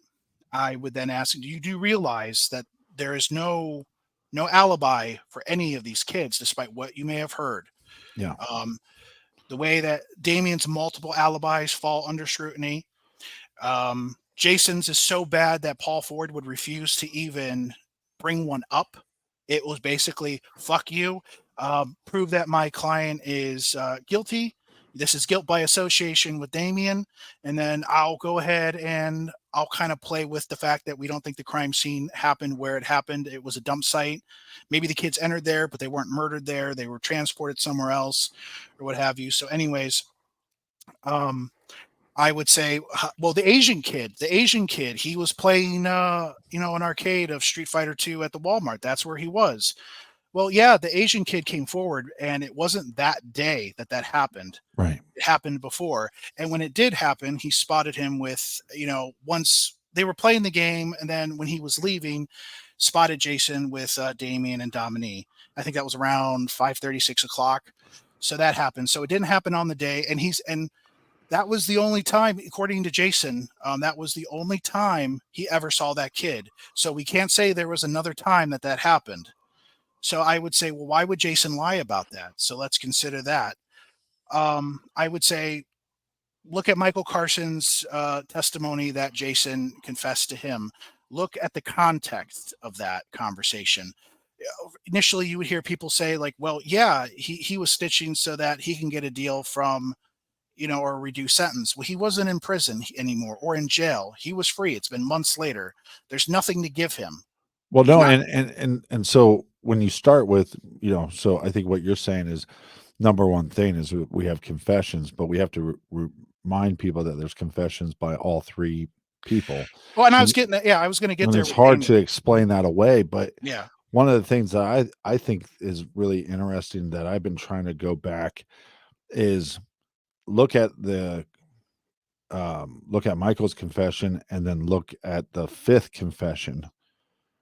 Those are more similar, but because if people want to say that the confession at trial or the jailhouse snitch is fabricated, well, then the police were just pulling this information out of thin air. Right. Because that some of the stuff he talks about is later confessed to by Jesse. So maybe, I guess you could say it's possible that Jesse heard about this confession and then weaved some of this into his story. But I definitely think the confessions, it's hard to explain those away. It's hard to explain away no alibis. And then what do you make of the fibers that they found? I was going to say fibers and candle wax. Those are the last two things yeah. Mm-hmm. So, first, I want to say that it's so hard for me sometimes to summarize things unless I actually write it in a summary and in a timetable sort of way. So I apologize for that because I can go on and on about this stuff. But this has been very entertaining. I'm super entertained. So if somebody's listening right now and they're not entertained, I don't know what to tell you. Oh, no. I don't know what to tell you. You've been great. I feel like I've kind of fallen short because what's so funny, when I was starting this, I was going to talk about Delphi. Oh, I'm so glad we didn't. And so like, I'm like, oh man, if I would have known, I probably would have prepared it better. But so I wasn't, because I have bad memory retention so I have to kind of, like, let's say, look at something because I can forget a name very easily, or Yeah. I just kind of talk in circles. But with the fibers and the candle wax, I find it interesting. Is it conclusive and definitive evidence? No, but I still think it's compelling Right. to where you can build that into a circumstantial case. It's part What of are the puzzle piece. Right. What are the odds with the purple candle wax so that, something that was found in Damien and Dominique's place, and that it would end up randomly on one of the kids' clothing. So Yeah. that is very odd. Some of those fibers, we have to look at the statistical probability that whether it was like, a piece of red fiber from Jason's mother's robe, or from something from Damien or his brother, and all those things. They're interesting. Do I think they're the most powerful? No. I think it's unfair too. As things went on, the person I think who tested those passed away. So when you have defense experts coming about it, you don't have that person being able to defend their findings Right. and their conclusions. Plus, those things do deteriorate over time. And so you have that as well. So you can always have a defense expert say something and it sounds convincing. And when you're hearing one side of it, that's compelling. But again, when that person who, you know, discussed that in trial and talked about those fibers and the candle wax and all that stuff, it's not fair because they're not alive anymore to defend their findings. We didn't get that opportunity. Right. What do you think about it? I think it's, and I'm not trying to correct you, but isn't it blue? Is it blue wax? Did I say purple? It may have been You blue said- candle wax. I apologize if I said purple. It might have been a purplish blue. Who knows? It may have been blue. yeah. I just may have misspoke on that. See, again, unless I have the notes in front of me, I can make those mistakes. Retention memory. Well, yeah. Well, you haven't watched your show as much as I have watched your show. Oh, I won't watch it yet. Once I put something out, like it's hard for me. I hate the sound of my voice. I me will too. overly. I hate the sound of your voice too. I don't blame you. I don't blame you. joking. We all can't sound like velvet like you, Captain. No, All right? no. Fig probably knows this. I mean, you just that it's the worst. It's like I don't have much of a problem editing Nick. It's editing myself that Everyone hates their own voice. That's just how it is. Well, I always sound like I'm stoned out of my mind, and I couldn't tell you the last time I smoked pot. I mean, I don't know. See, you don't 30 sound years, stoned to me. maybe? Everyone's just overly critical of themselves in their Well, voice. I mean, anytime that, let's say by chance, if I do, I have to go back and re-listen to something against my own desire to do so. Yeah. I'll sit there, I'll listen, and I'll be like, I'm mixing up my past and present tenses. I mispronounced this word. Damn it. And every once in a while, there's sometimes even information that I'll get wrong that bothers me. Like I remember in my initial West Memphis 3 coverage, I said that Pam called and it was Terry. Yeah. I probably the urine discussion, or not the discussion, but with talks of the urine, when Damien said that maybe they peed in the boys' mouths, and then according to Gitchell, he called and I believe he thought that Peretti told him that urine was found in, I think, 2 of the 3 boys' bodies. Right. And later on, Peretti said, I never said that. I don't know where Gitchell got that from. Now, I don't think Gitchell was lying. I do think there must have been some kind of miscommunication.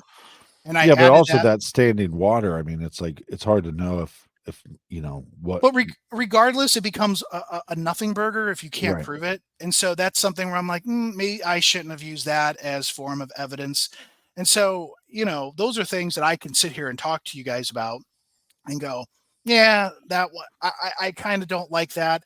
And what I should do every year is that I should just do a revised, re-edited version until I can get everything as right as I possibly can write it.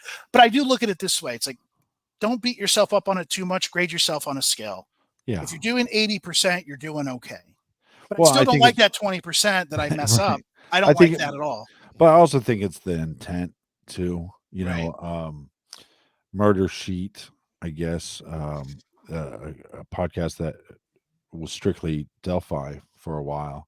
Mhm. Really went after Fig. I never listened. I never listened to the episode, but they really went after me in the beginning, and then I became friendly with them, and I still like them, but they kind of came after me, and then I think they kind of looked bad for coming after me because when they had me on their show, I think they realized, well, his intentions are good, and I think eh, you can disagree with somebody like Bob Ruff, but I know him personally, and I know that his intentions. I mean, eh, the forgotten West Memphis Three, and that's the truth. Is a lot of times the victims in that case get forgotten Yeah. because we view it so much more as like, well, but look at the West Memphis Three. They were wrongfully accused and wrongfully convicted. You you can tell me until you're blue in the face that they're the victims in the case. They just aren't. They got to continue to live their lives. They're going to have more freedom. They've had more freedom since they got out of prison than those 8-year-old boys got their whole entire life, if that makes any sense. And Right. so it's like, yes, if they didn't do it, that sucks, and I can't fix that for them, but at least they weren't murdered. No, but I mean, they would still be victims in the fact. I mean, I know it would be atrocious for me if I got convicted for something I didn't do. But I will tell you a few things I wouldn't do if I were to be charged for the murder of three, boys. I wouldn't go to the courtroom. I wouldn't blow kisses or lick my lips at the family. I wouldn't give them the middle finger, and I wouldn't taunt them. I know I wouldn't do that. That's what Damien did. Yeah. Jason. Yeah, Now, Jason and Jesse didn't. They kept their heads down. But well, and the thing is and, and Dan Stidham was saying, I don't agree with his actions, but what you didn't see is how much he was being harassed. And I think they sure, knew, and of course, if your kid is murdered and you think this is the kid that murdered your child, you're going to say stuff and yell stuff um, but it's like, again, the the thing that bothers me a lot in those documentaries, and I understand that the boys are young, but we have to remember that Damien is older, and out of the three West Memphis Three, the one that's taken it the least serious is Damien. And I don't think any of those boys really took it that serious. I mean, I don't know. And look, I like to make bad jokes and horrible jokes at inappropriate times. That's just my humor. Like when we started the show, Nick's super serious, and because he starts becoming super serious, there's just something in me that just feels like I have to break that up with nonsense. But if I'm on trial for the murder of 3 children, I don't think I'm laughing at anything. you would think, Right. like you, Yeah. Sadistic behavior right? to torture, right? You're And I torturing think family members. and I think what Damien thought was, it's like they don't. He's thinking in his mind, I can outsmart them. I can outsmart law enforcement. I can outsmart the state. I mean, he wrote, someone in the defense. It was a lady, and basically just how he's going to get retribution and he's going to transform into this god. He's going to leave his earthly body to become this great thing. And so he has these delusions even then. And I really think that he thought, I can overcome this. I'm smarter than you. I'm greater than you. Um, I'm a Well, then, god. and if you look into like Aleister Crowley's work and you look at into magic spelled with a K, one of the Mhm. things about magic is it's about deception. So they don't even view lying as a bad thing. No. They view, well, I'm smarter than you, so I can manipulate you with the lies. And okay, so I know you're running out of time, right, Fig? Yeah, I probably got like 5 minutes. Okay, I got a question. I really like William Ramsey. I think he brings up some very interesting points. What's your thoughts on the idea that Damien does certain things to, like, he still does them to almost like poke the bear, like posing as Aleister Crowley, or like the comments he made on that podcast a year or so ago. Do you think that's intentional? It would be speculation on my part to say, because I don't know what's in his mind. Now, he does make these certain hand gestures that you would similarly see like Crowley has done in pictures. And there's like these occult symbols that people will do. Yeah. And so he does that. And, make no bones about it. He doesn't anymore disguise his love for the occult and for Crowley. I think maybe what he tries to do is downplay the wickedness of that guy. Yeah, I mean, and I think the book 8 of Magic, he talks about child sacrifice and the I'd have to look it up, but I want to say that the most powerful age is to take a male that's 8. Now that could just be some weird coincidence, but to me, if I was on trial for the death of 3 8-year-old boys and Aleister Crowley's name was brought up, no matter how much I believed in him or how much of a quote unquote mentor he was to me, I think I'd just keep his name out of my mouth.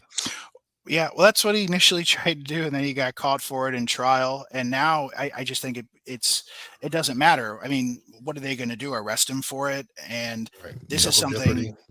Yeah, this is something that is extremely important to him. The kind of magic that Crowley did. Yeah, that guy was something else. And then even like you mentioning the child sacrifice being the most pure sacrifice according to Crowley.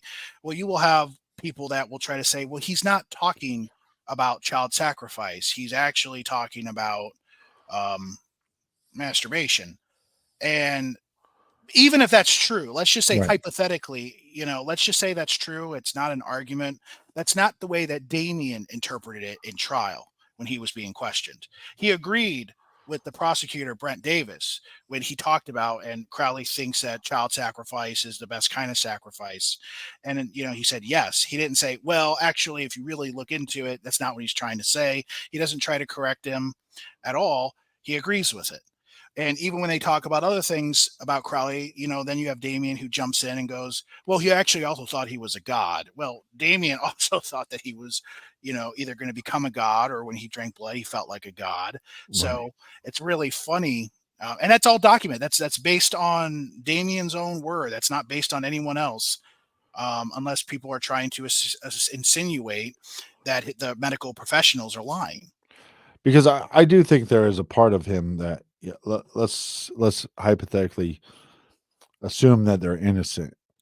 I think there is a scenario where you can go, well, this guy's innocent. He feels like he was wronged by society, wronged by the justice system.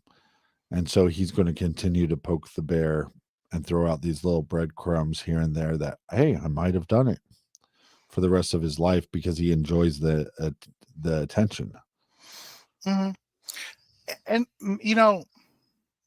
again, I can't explain why he does the things that he does. Like, I can only give my opinion on it. Yeah. And I think, in my opinion, it's a slap in the face to the families that lost their child, whether they think he's innocent or guilty. I think he thinks his magic probably actually worked. Right. Because when he's killing those kids now, see, when people always say a ritual murder, well, a ritual would require the fact that it happens again. It's a ritual. It's something that is repeated. And that's why, like, I really did. I understand it, but I don't like that the prosecution laid so heavy that it was an occult sacrifice. I think they played too heavy on that. I think Yeah. for the most part, it was a thrill kill, but I do believe that there was probably some occult overtones because of Damien. And when things were happening, Jason joined in on that.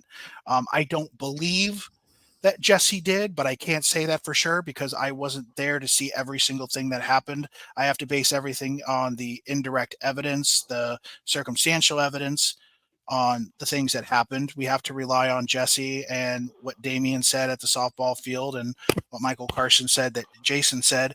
And that's the information that we have as far as what went down there. And I don't think we're ever going to get the entire puzzle piece on that, but we have enough. So did Damien, when he did this, did he still feel that there was a not ritualistic, but a spiritual purpose for this? Yeah. Taking a life, drinking their blood or licking their blood, and doing the things that he did, and then look at that as a sacrifice. Yeah. Okay. I think that's very, very likely. But Well, yeah. same way with too is like, let's say the crime happens, Mhm. and then because of some book he read, he goes, well, when they sacrificed these guys back in the day, they'd bind them left to left, right to right. So, but he doesn't have to explain that in the situation.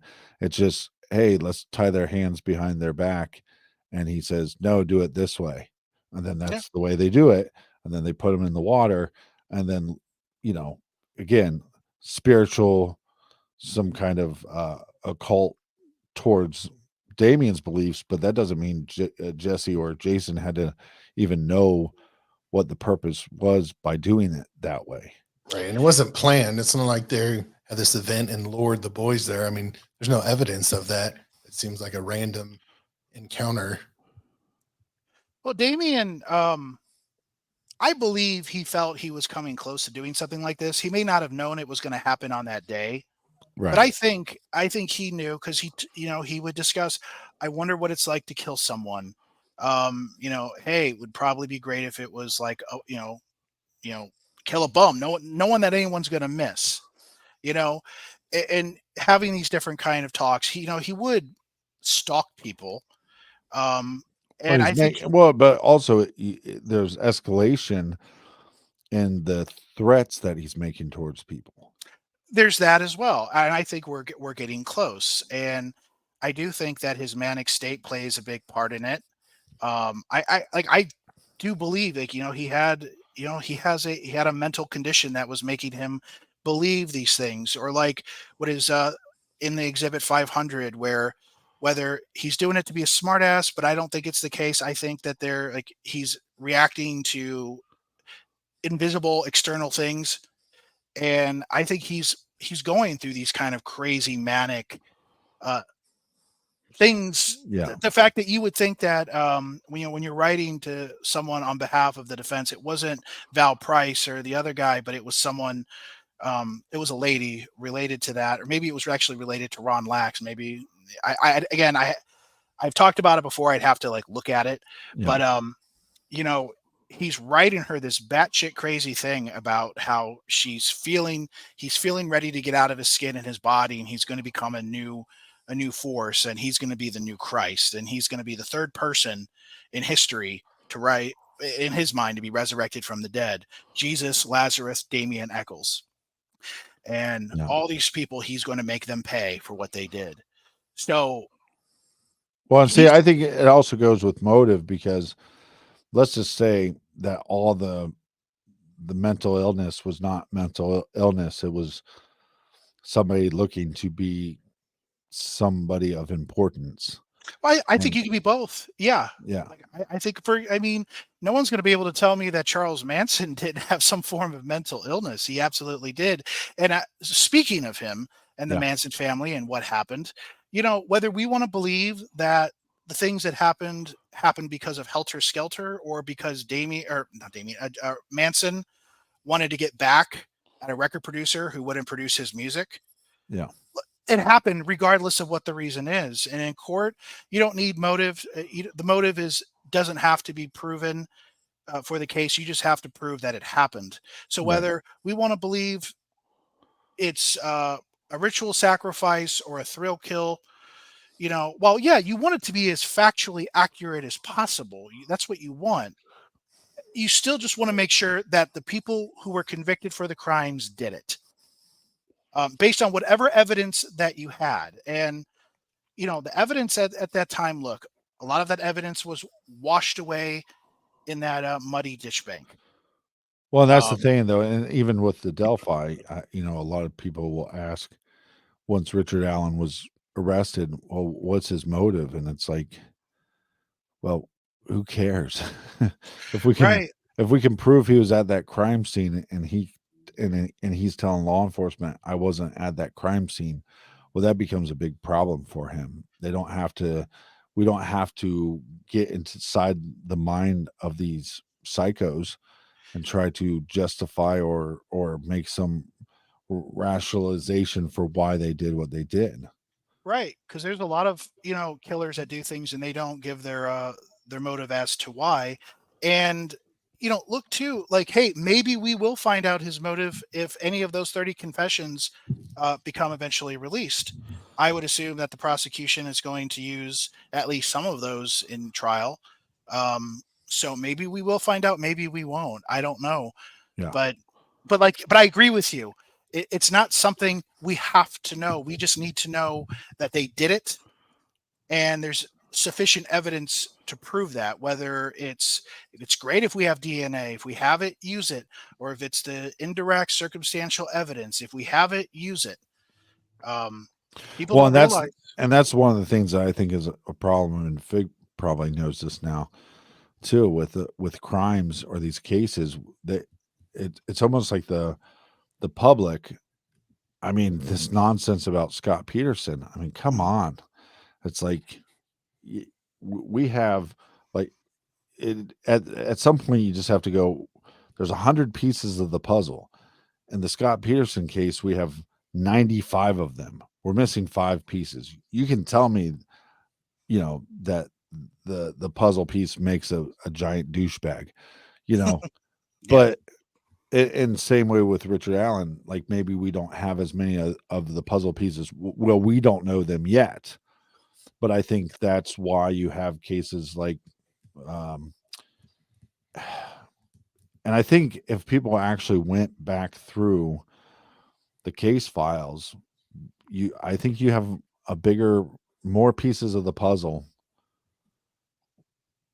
than if you don't go through the case files. I think I still think if somebody and somebody's smarter and greater than me, I think Gary Meese could probably do a great job. I think Lisa O'Brien could do a great job if they just focused on what would have been brought to trial if Ron doesn't get involved. Then I'd really like to know where people stand after they hear that information. That'd be interesting. That's something that I might propose. Now, Gary, I know he's pretty burned out of the West Memphis Three case. Come on, Gary, get it together. There's some other like personal things that have happened, and so I don't know how involved he'll get. Maybe he will. Lisa, she gets burned out, but she might still do it. I would love to, because these are two people who are smarter than I am. Fig, you could do it. You do it, Fig. 10 years. Give us 10 years of your commitment. Yeah, please. I think I could look at it objectively. I think that's what it needs. Is someone objectively to look at it. You need to just focus on Ron. I'm going to still say Lux, Ron Lux, but you're saying Lax. It's Lax. Damn it. It's Ron Lax. I got to be right on one thing here. I gotta be right on one thing today. So I'm gonna be right on Lax. Okay, that's your homework, Fig. So in a year from now, we're gonna sit back down and you're gonna go through the case files and you're going to explain to us what was said and then what was said to the police and then why they said that they weren't going to testify at trial. Okay, if I have a year, I can get my homework done. Yeah. Fig is meticulous. Like he's very good. Very good. Yeah. So I can only do one at a time because I'll focus in on one. Well, no, you already promised the Delphi, so you have to do that and you have to do this. So you got to do double duty. It's a lot. You might have to hire a couple employees, but we trust you that you'll do the right thing. I trust I'll get it Fig done. a hell of a lot more than a lot of other people. I think he'd be great for it. Yeah. Hey, well, I really enjoyed talking with you, and actually, I was worried that would just turn into like a weird debate. Really? uh, No. no, No. Look, actually, like when Fig brought up, hey, we can have, I'll talk to the captain and maybe he'll do the show. And I'm like, he don't want to fucking do my show. It's like he don't know me. Like he's probably like, I don't know this guy. And then again, it's weird. Like even when Fig told me, like, you mentioned at least like me from the non-side. I didn't know that you talked about it on True Crime Garage during the West Memphis 3 discussion, part 1 and 2.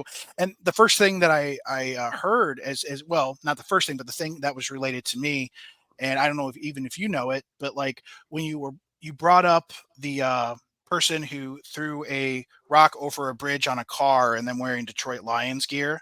yes. And I was like, oh, he's talking about me. Yeah. He said, No, that's a good example. And I named you Burn After Lisa. Reading, Lisa, William Ramsey, Roberta Glass. yeah, and then was there another? Did we say Gary Gary Neese? Gary Neese, yeah, because Gary his book is really fascinating. I think if you're interested, but that's the thing is I think anybody it's the same thing when people go. I mean, I thought I knew a lot about the John Benet Ramsey case, and we ended up having 3 guests on in December and doing these long form interviews with them. And by the 6 hours of those episodes coming out, I was just going, it's 6 hours of information I didn't know. And I've watched every documentary and I've read probably every book that was a major like published book.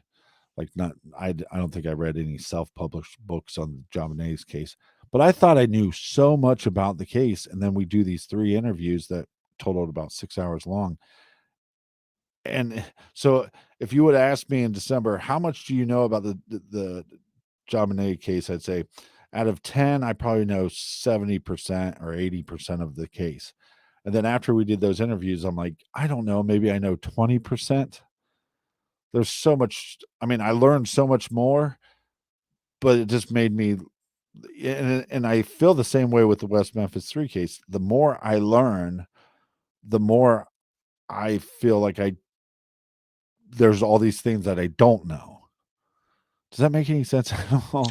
No, it does. It does make sense. And the bottom line is, myself included, is when you think you know it all, something comes about and it can change your perception. Yeah. And the West Memphis 3 case, I will never claim that I know every single detail. Now, have I read everything that was in Callahan? Yes. Do I remember everything that was stated in Callahan? No, not unless I wrote it down. I put it in my notes because my brain just sucks that way. But usually, like when I piece things together, and like, for example, when I created the multiple West Memphis 3 episodes, I always try to put structure to it. And I try to put things that I remember, or when I read the notes, whether it's case file information, things outside of it, whether it's something that Damien said, whether it's something that Jason said, because it was Truth and Justice, the part 1, part 2 episode with Jason Baldwin that he did with Bob, is where I kind of like tilted my head when he said that, he was never friends with Jesse. Like it kind of, I'm like, really? And then I remember a Blog Talk radio show that he did with someone, and he mentions how he's really good friends with him. And then Dark Spell, he talks about how initially they weren't great, but then they ended up becoming really good friends. So you have different statements of really good friends to both Damien and Jason. They were both my best. I'm sorry, Damien and Jesse. They were both my best friends. And I'm like, that okay, wait a minute. You're sitting there telling people that, again, you're distancing yourself, and that's always suspicious to me. Why are you doing that? Because if you're innocent, you're innocent. You don't need to make shit up. Just tell the truth. Yeah. And it's not that, for example, when things happen such a long time ago, it's not that you can't misremember some things. That happens. We're human. But That's a pretty big fucking leap to go from I knew of him, but I was never friends with him to, oh yeah, we became pretty good friends. And this is what Leverett wrote in Dark Spell. I would think that if she was wrong, you could correct her. Yeah. I would assume he would read the book first. And I think, look, there's some people out there, and like Dan Stidham was talking about, that they're working on a suspect that nobody's ever heard of before. Yeah. And if they get that, let's just hypothetically say they get that DNA, Mhm. and that guy is not supposed to be there, and he's not a stepfather or somebody that would make sense for touch DNA or transferred DNA. If that happens, I still think there's going to be some people that will not buy that story at all. But I that's what I felt comfortable talking to you, because I do feel like if there was some bombshell that came out that made the whole picture make sense, that people like you, people like Lisa will go, Mhm. take the information into account and adjust your thoughts, after, and hopefully, and just like Bob said, you have 3 guys telling you they've never been in that woods, and they never met those boys before. So if there's any of their DNA anywhere, then like Bob told me on the phone, he's like, if that happened, I'd have to change all my thoughts. And if Bob means that, I would respect him for that. That would be good. And to put it on the other side, so say like it was a trucker, and say that I think it possibly a trucker, and he may have committed crimes in different areas, and they could take that DNA of where he committed those crimes, and now we have Robin Hood Hills, and we have, let's say, these shoelaces, and say the shoelaces somehow miraculously MVAC is able to pull up this guy's DNA. Right. And it is a match. It's not a partial match. This is a match for him. And there's other matches in other areas where he did something, even if it's not similar to that crime, it's just, But let's it's say, a bad crime. Yeah. right. I would have to recant everything that I felt. I'd be embarrassed. I would feel ashamed. I would be embarrassed to say like because look. But we shouldn't be, and this is why we shouldn't be, because it, some people, Nick sometimes says people are not tuning in for our opinions, and I argue that they are, because if they just wanted the facts or whatever, they could. Oh, Fig probably is like, I gotta go. I gotta get my stuff together. I do have to head out though. I got an appointment. Yeah, let's keep going. Yeah, no, and that's fine. Fig, I would absolutely love to talk to you again. I would like to talk to you about Delphi, though. Yeah, let's come on again and do Delphi. We could do Delphi. I'm good. I'll shut up the next time. No. Yeah. Captain, you're the star. All right. me and Fig, we're your supporting cast. No, so Fig is the star. No offense. No, I'm trying to learn. I'm learning a lot from you guys. This is entertaining to me. Look, Fig, I'm telling you, within a year, Fig is going to come on and present the Ron Lax, or however we're going to say his name, the files. You're going to present that information to us, and it's going to blow everybody's mind. I believe he can do it. All right, guys. I'll work on it, but we'll be in touch. Let's do it again. We'll do Delphi. Yes, sir. Thank you. Because there's things I want to learn about you guys too. I want to learn how you guys got started with this, and I'm sure that you talked about it in either other YouTube shows or podcasts, but I would still like to kind of go over that again. Anyways, I'm sorry, Fig. Go ahead, do your thing, man. Thank you so much. Yeah, we'll do it again. Thank you. Bye, Fig. Bye. Yeah, we'll wrap it up. Yeah, no, but I don't think we should be ashamed of it, because there's information out there. We're taking a look at the information and we're dissecting it. And I think for the okay, so this case drives me nuts, just like John Bonet, because I do think some of these people sit on a hill or a throne of arrogance and ignorance to just go, they're 100% guilty, or they're 100% innocent. I like the people that go, from everything that I see, I lean towards that they're 100%. Like Nick looks at the West Memphis Three case, and he's gone back and forth for a long time, and now he kind of sits on the side of, if I had to bet money, I'd bet that they're innocent. But that doesn't mean that there's not something that could come out that would obviously change his mind. Sure. But I think there are some people, and I don't want to speak for like William Ramsey, but I think if you ask William Ramsey what percentage do you think they're guilty, he'd probably say 100%. Right. Now that's something that I wouldn't say. I wouldn't, but I can't say 100% on anything. So I want to put it in context. Beyond reasonable doubt means beyond reasonable doubt, not all doubt. Right. So is it possible that there is that one pebble that can shatter that glass, that can completely change my perception? I have to open-mindedly say yes. Right. But do I believe beyond reasonable doubt that they committed it? Yes, I don't have any doubt that they did.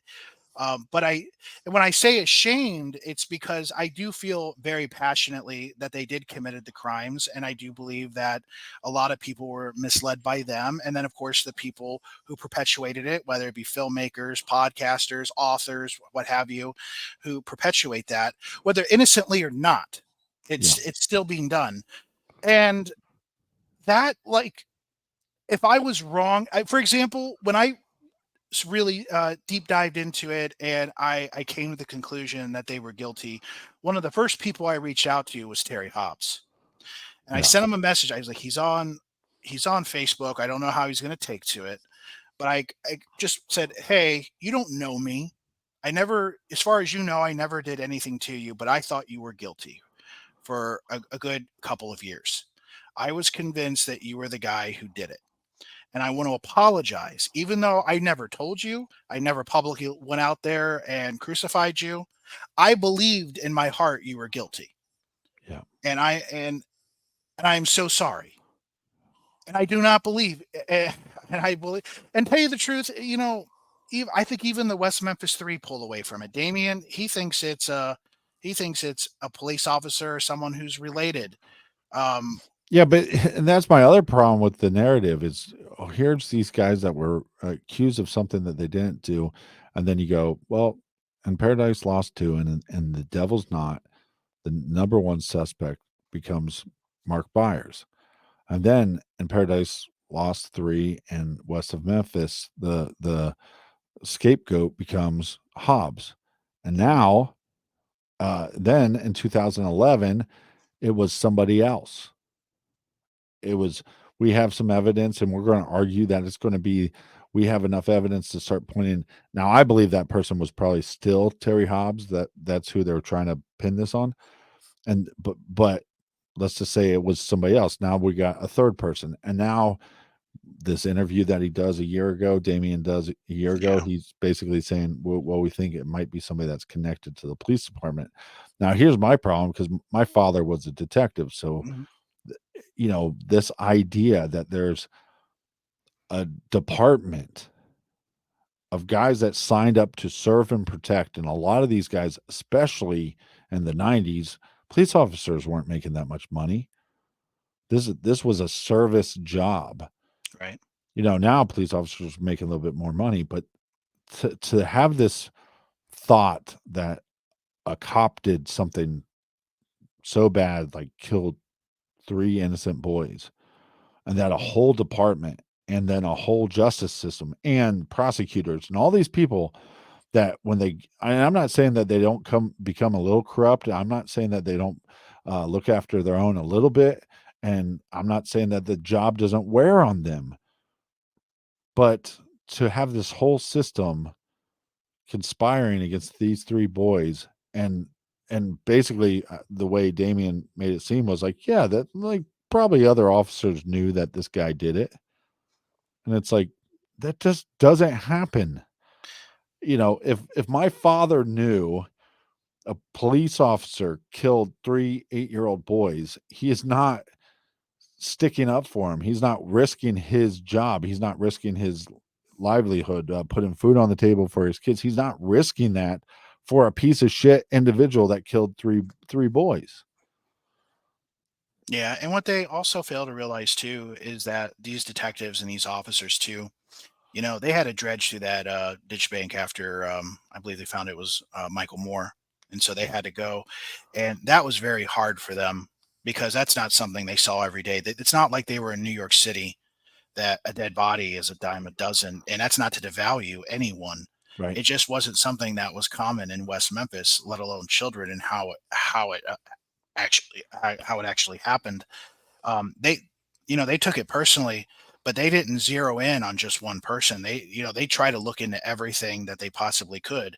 And when we talk about, like, they even try to kind of illegally, get some veteran records. So when we talk about, were they always 100% virtuous? No, but they tried to do everything that they could.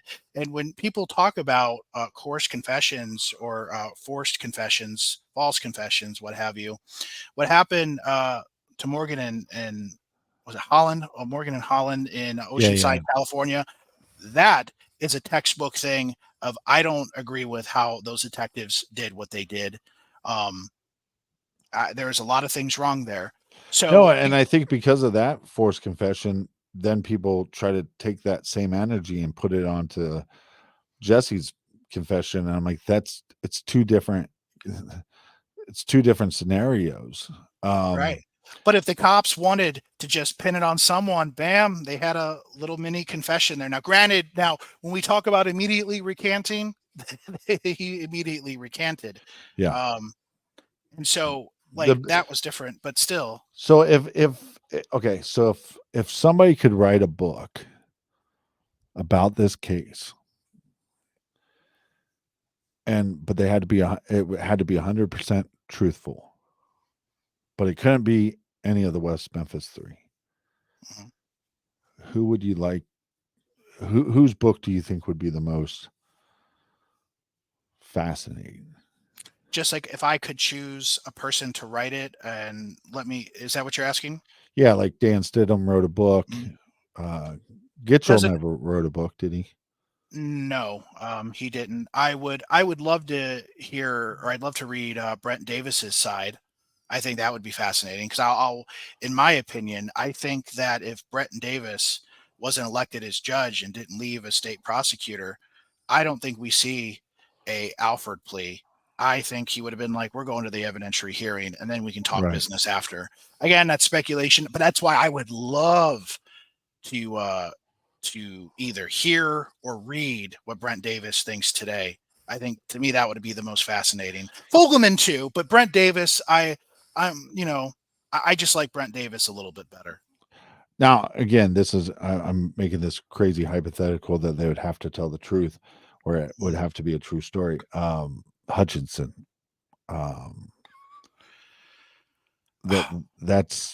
I believe if you go back through the case files and you see some of the eyewitnesses of the boys in the neighborhood, and sometimes there's three of them, sometimes there's two, and then I think there's only maybe two occasions that people thought they saw a fourth boy. And if that's true that there was a fourth boy and that boy was Hutchinson, it makes me wonder, did a confrontation happen and he took off? Yeah, the one thing that would be interesting to me, at least what I'd like to know, is why Aaron Hutchinson didn't go to an adult, whether it's be his mother or someone else. And, because you would think if that happens, I know, like when I saw things happen as a kid, I would run to authority, whether it was my parents, it was an adult saying, "Hey, so and so is doing this." Not trying to be a tattletale, but like if I had like friends who'd get beat up, and I can't take these kids on. They were bigger, Right. So I would go run. I would alert. I would just like to know, why Aaron, even as a kid, an 8-year-old kid, I was that old too. And look, kids are different. Everyone has their distinct personalities. But like, why didn't you run to an adult and say something? Right. Or did he even go into the woods? I mean, like there's that too. But I thought like we were under the assumption he witnessed something. Yeah, I mean that'd make a better book, obviously. Yeah. If he just says, "Well, I hung out with them for about an hour, then I left and went home," that'd be kind of a then I threw away my yeah. But if you haven't read Harvest of Harvest of I, Innocence, I plan on it. I do plan on doing it. I just don't know when I'm going to get to it. I do have that Kindle Unlimited, and that book I believe is free. yeah. So I thought it was a good book. Nick kept on telling me you got to read it. You'll love it. And we purposely Nick wanted me to be a part of the interview with Dan. I just felt like I have so many questions, and there's certain things that I can't get over. I can't get over these confessions.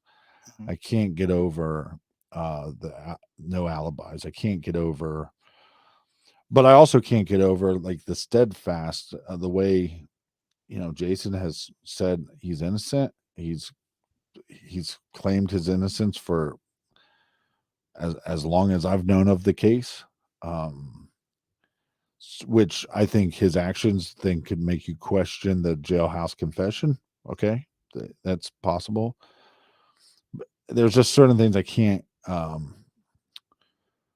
get over either way, and I just felt like if I was a part of the interview that I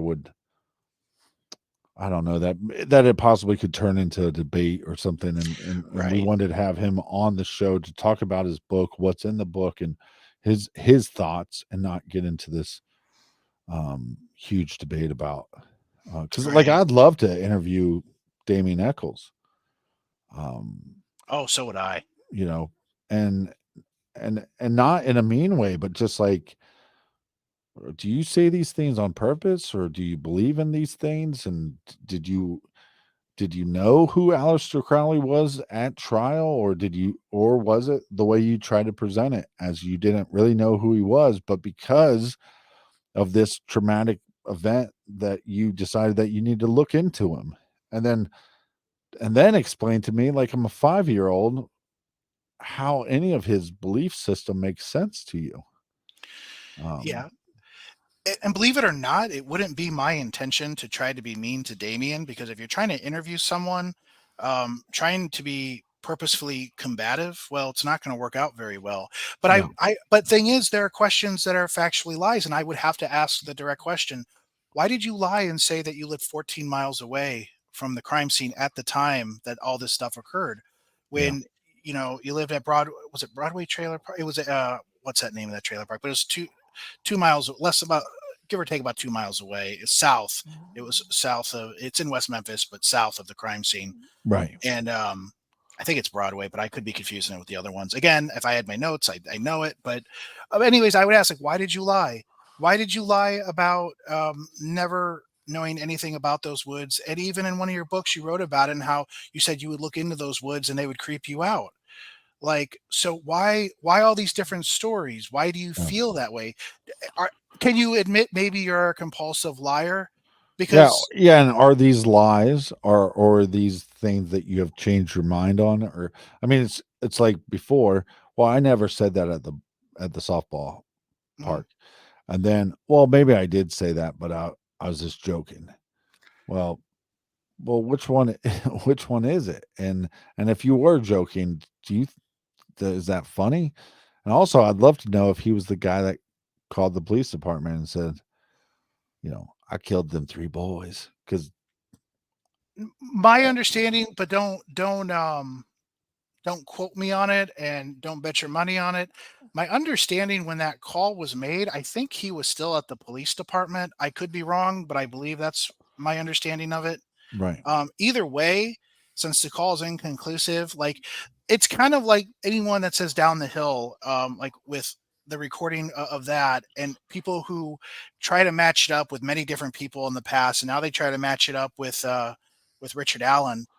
It's like it can be very difficult to try to match that voice yeah, and say that's it. Now, I can listen to it and go, yeah, that does sound similar to Damien, but it would be unfair to say that it was, because yeah, you probably did have some assholes that thought it was funny and taking a serious matter and doing what they're doing.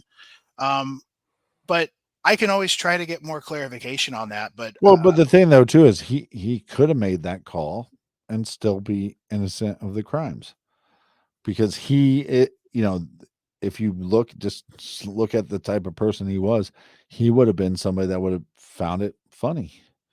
yeah, I mean that I think based on his behavior, I don't think anyone can argue that.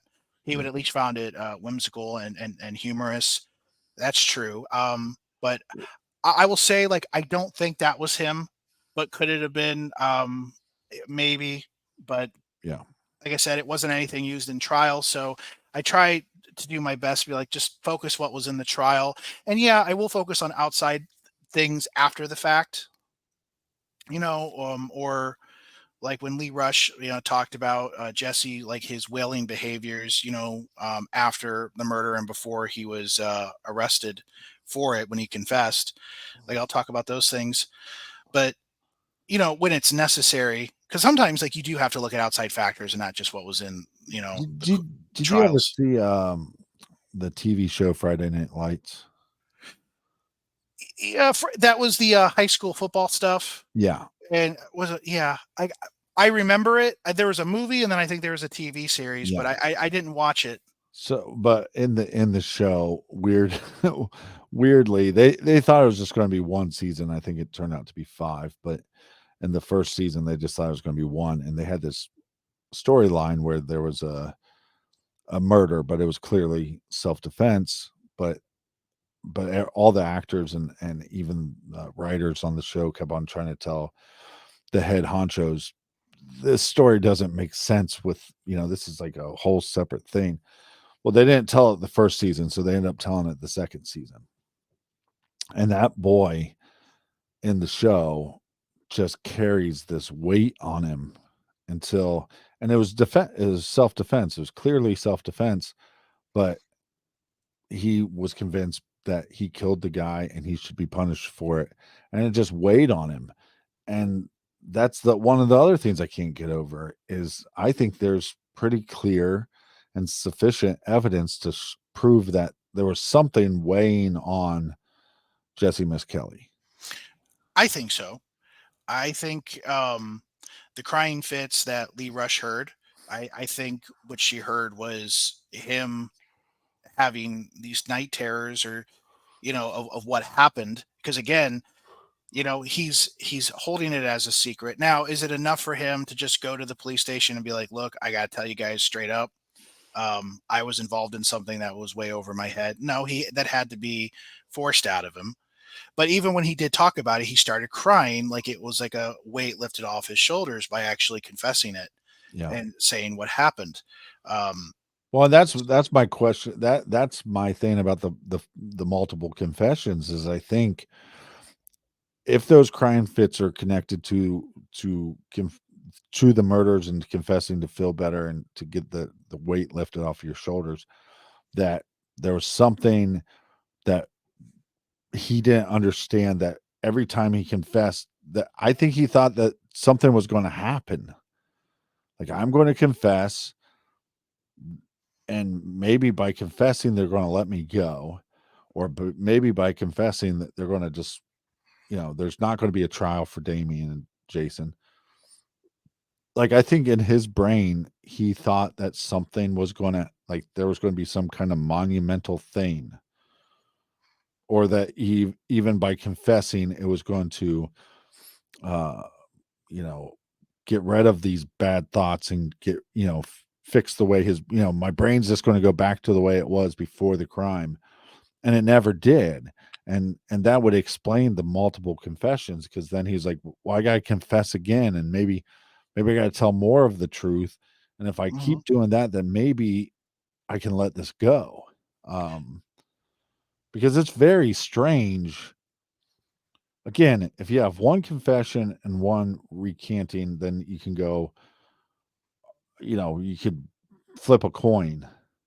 But when you have multiple confessions, I don't know. It becomes very, and again, they're not, you have one of the confessions where your lawyer is basically trying to trick you by making you place your hand on the Bible, and you're basically begging him not to confess.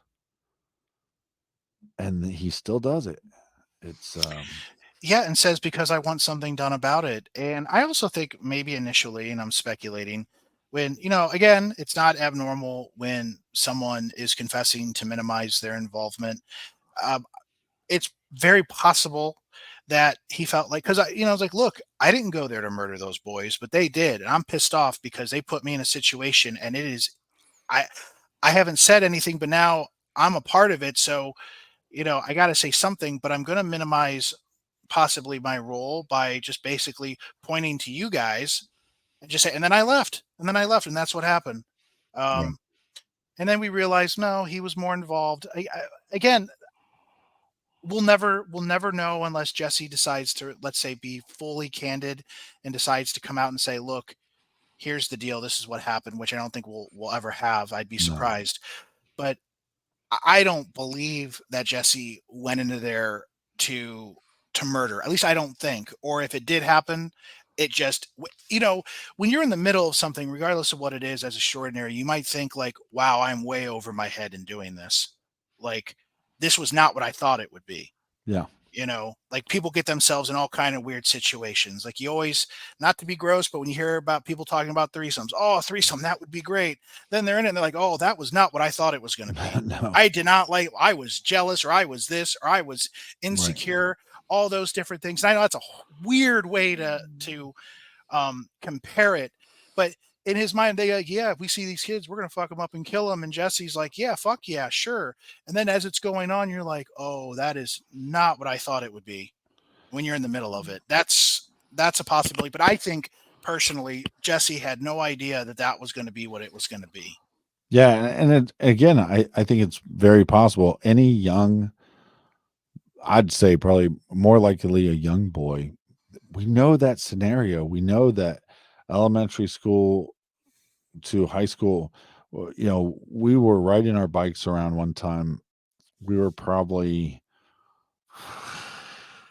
late middle school, and we stopped at our buddy's house. There's three of us, and we stopped, and the neighborhood kid, he was late high school, maybe early college age, and he had a shirt that said like, don't laugh don't laugh at me because of my small penis or something like that. Yeah, And so like I didn't really get a great look, and I started chuckling, and then he comes over like, what's so funny, you know? And he's like talking shit, and he's huge compared to me. And then so he starts trying to bully me. Well, then Nick decides, well, you're not going to bully, because I'm his little brother. right. And Nick's like, you're not going to bully my little brother. So then he gets up in his face. Well, he's clearly not the same height. So now this kid is pushing him around, and Nick's trying to stand up for himself. So then the guy has to get more aggressive. I don't think the guy was like a bad kid, but now the guy you're picking on, you might not have thought they were going to try to fight back. And what we laugh about to this day is we were going back to the house to get street hockey sticks, and we had them. So if we then decided we're really going to stick up for ourselves and grab the hockey sticks, then what would have happened? You know what I mean? And then, but like even the injuries that Nick, because he was standing up for me, he had all these injuries to himself, and I guarantee you that kid went back to his house and went, "Well, that got out of hand," and I know that's true because years later the guy found us and apologized to us. Hey, I don't know if you remember me. I was the idiot next door, and you guys laughed, and I was just trying to like bully you a little bit and feel better about myself, and then your brother started swinging at me, and it got out of hand.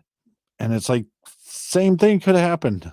And also I think when you're a kid, you pick up a stick or you pick up a rock and you don't really understand the consequences. And did Damien or Jason pick up a stick and whack one over the head? Uh, you know, who knows? But at some point, like you were saying before, some point with whether you're Hutchinson or you're Miss Kelly or Baldwin or Eccles, at some point, somebody, if that's what happened, somebody could have stopped this. Yeah, at the end of the day, it could have happened and it didn't. And so, I mean, Jesse, in my opinion, he deserved the sentence that he did have. And, he could have, it definitely weighed on his conscience, but it didn't weigh enough to actually do anything about it. And, you know, Well, no, I and that's a big question though too about it, because if his confession would have got him like something, a way better deal. Now Stidham said something that I never heard before, but that they offered Jason a really good deal at some point. And it was basically you turn on Damien and basically you're going to walk free with time served. And now that could be a fictitious story, I don't know, but when Dan was talking about that again, that goes back to the point that I have a hard time saying that they're 100% guilty, because I'm going, this kid to stay, he's been like a rock. I didn't do it. I won't admit that I did it. And I'm just gonna, that's the hand I'm playing. I've heard about that, about Jason being offered a deal. I would have to go back and see basically to verify that. Right. And if he didn't take it, at least what were the reasons why he didn't take it? Because, yeah, that may be possible. But then if you watch the Paradise Lost series and when he's talking to Paul Ford and he's asking, um, Jason, like, you think he could have done it? You know, he doesn't. He doesn't say no. There's no way he could have done it. No, he says it they made it seem like he did it. Right. And it just there was some very like wishy-washy feelings on that. And I think that's just him kind of being nervous to really answer that and just being coy because his lawyer too he's basically trying to sell Damien under the bus, saying, "Hey, don't fucking convict my client because that one's fucking crazy and Yeah. probably did do it." It's like, Yeah, but see, not guilt by association. yeah, and I wonder too if Jason just fell into this routine of agreeing with the adults around him at the time. Could be. Well, do you think Damien did it? Are you going to hang out with him afterwards? Because you can almost tell he's searching for answers. No, probably not. Do you think he did it? Well, they made it seem like he did. Like it's almost like he's Ron Burgundy, and he's I'm Ron Burgundy. He's giving you an answer, but it's almost in the form of a question. So it's bizarre. Yeah, I mean it is, and again, he was a young kid too. I also think it's just a situation. It's like say as least as you can, and don't try to act as knowledgeable anything as you can. Just kind of go through it. Like when they even told him, like, if you could say anything to the families, like, what would you say? I don't know. How about I didn't fucking do it?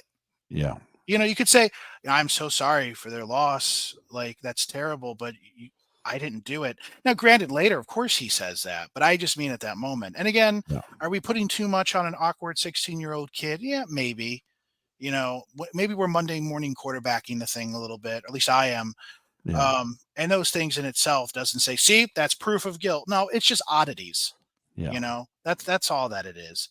And that's something that can, it's just opinion based as far as that goes. So, Captain, what I'm going to do, I am going to end the recording, but Perfect. just stick around for a second. I would just love to talk to you off record. Yeah. But ladies and gentlemen, hopefully I'm going to put this out most likely on Monday. Of course, if it's Monday, you'll be hearing it. If it's after that, you'll know it's already out. But I want to thank Fig, who's no longer here, but I want to thank Fig for being a part of this. And Captain, thank you, man. I really appreciate it. And I hope we'll be able to have another conversation soon.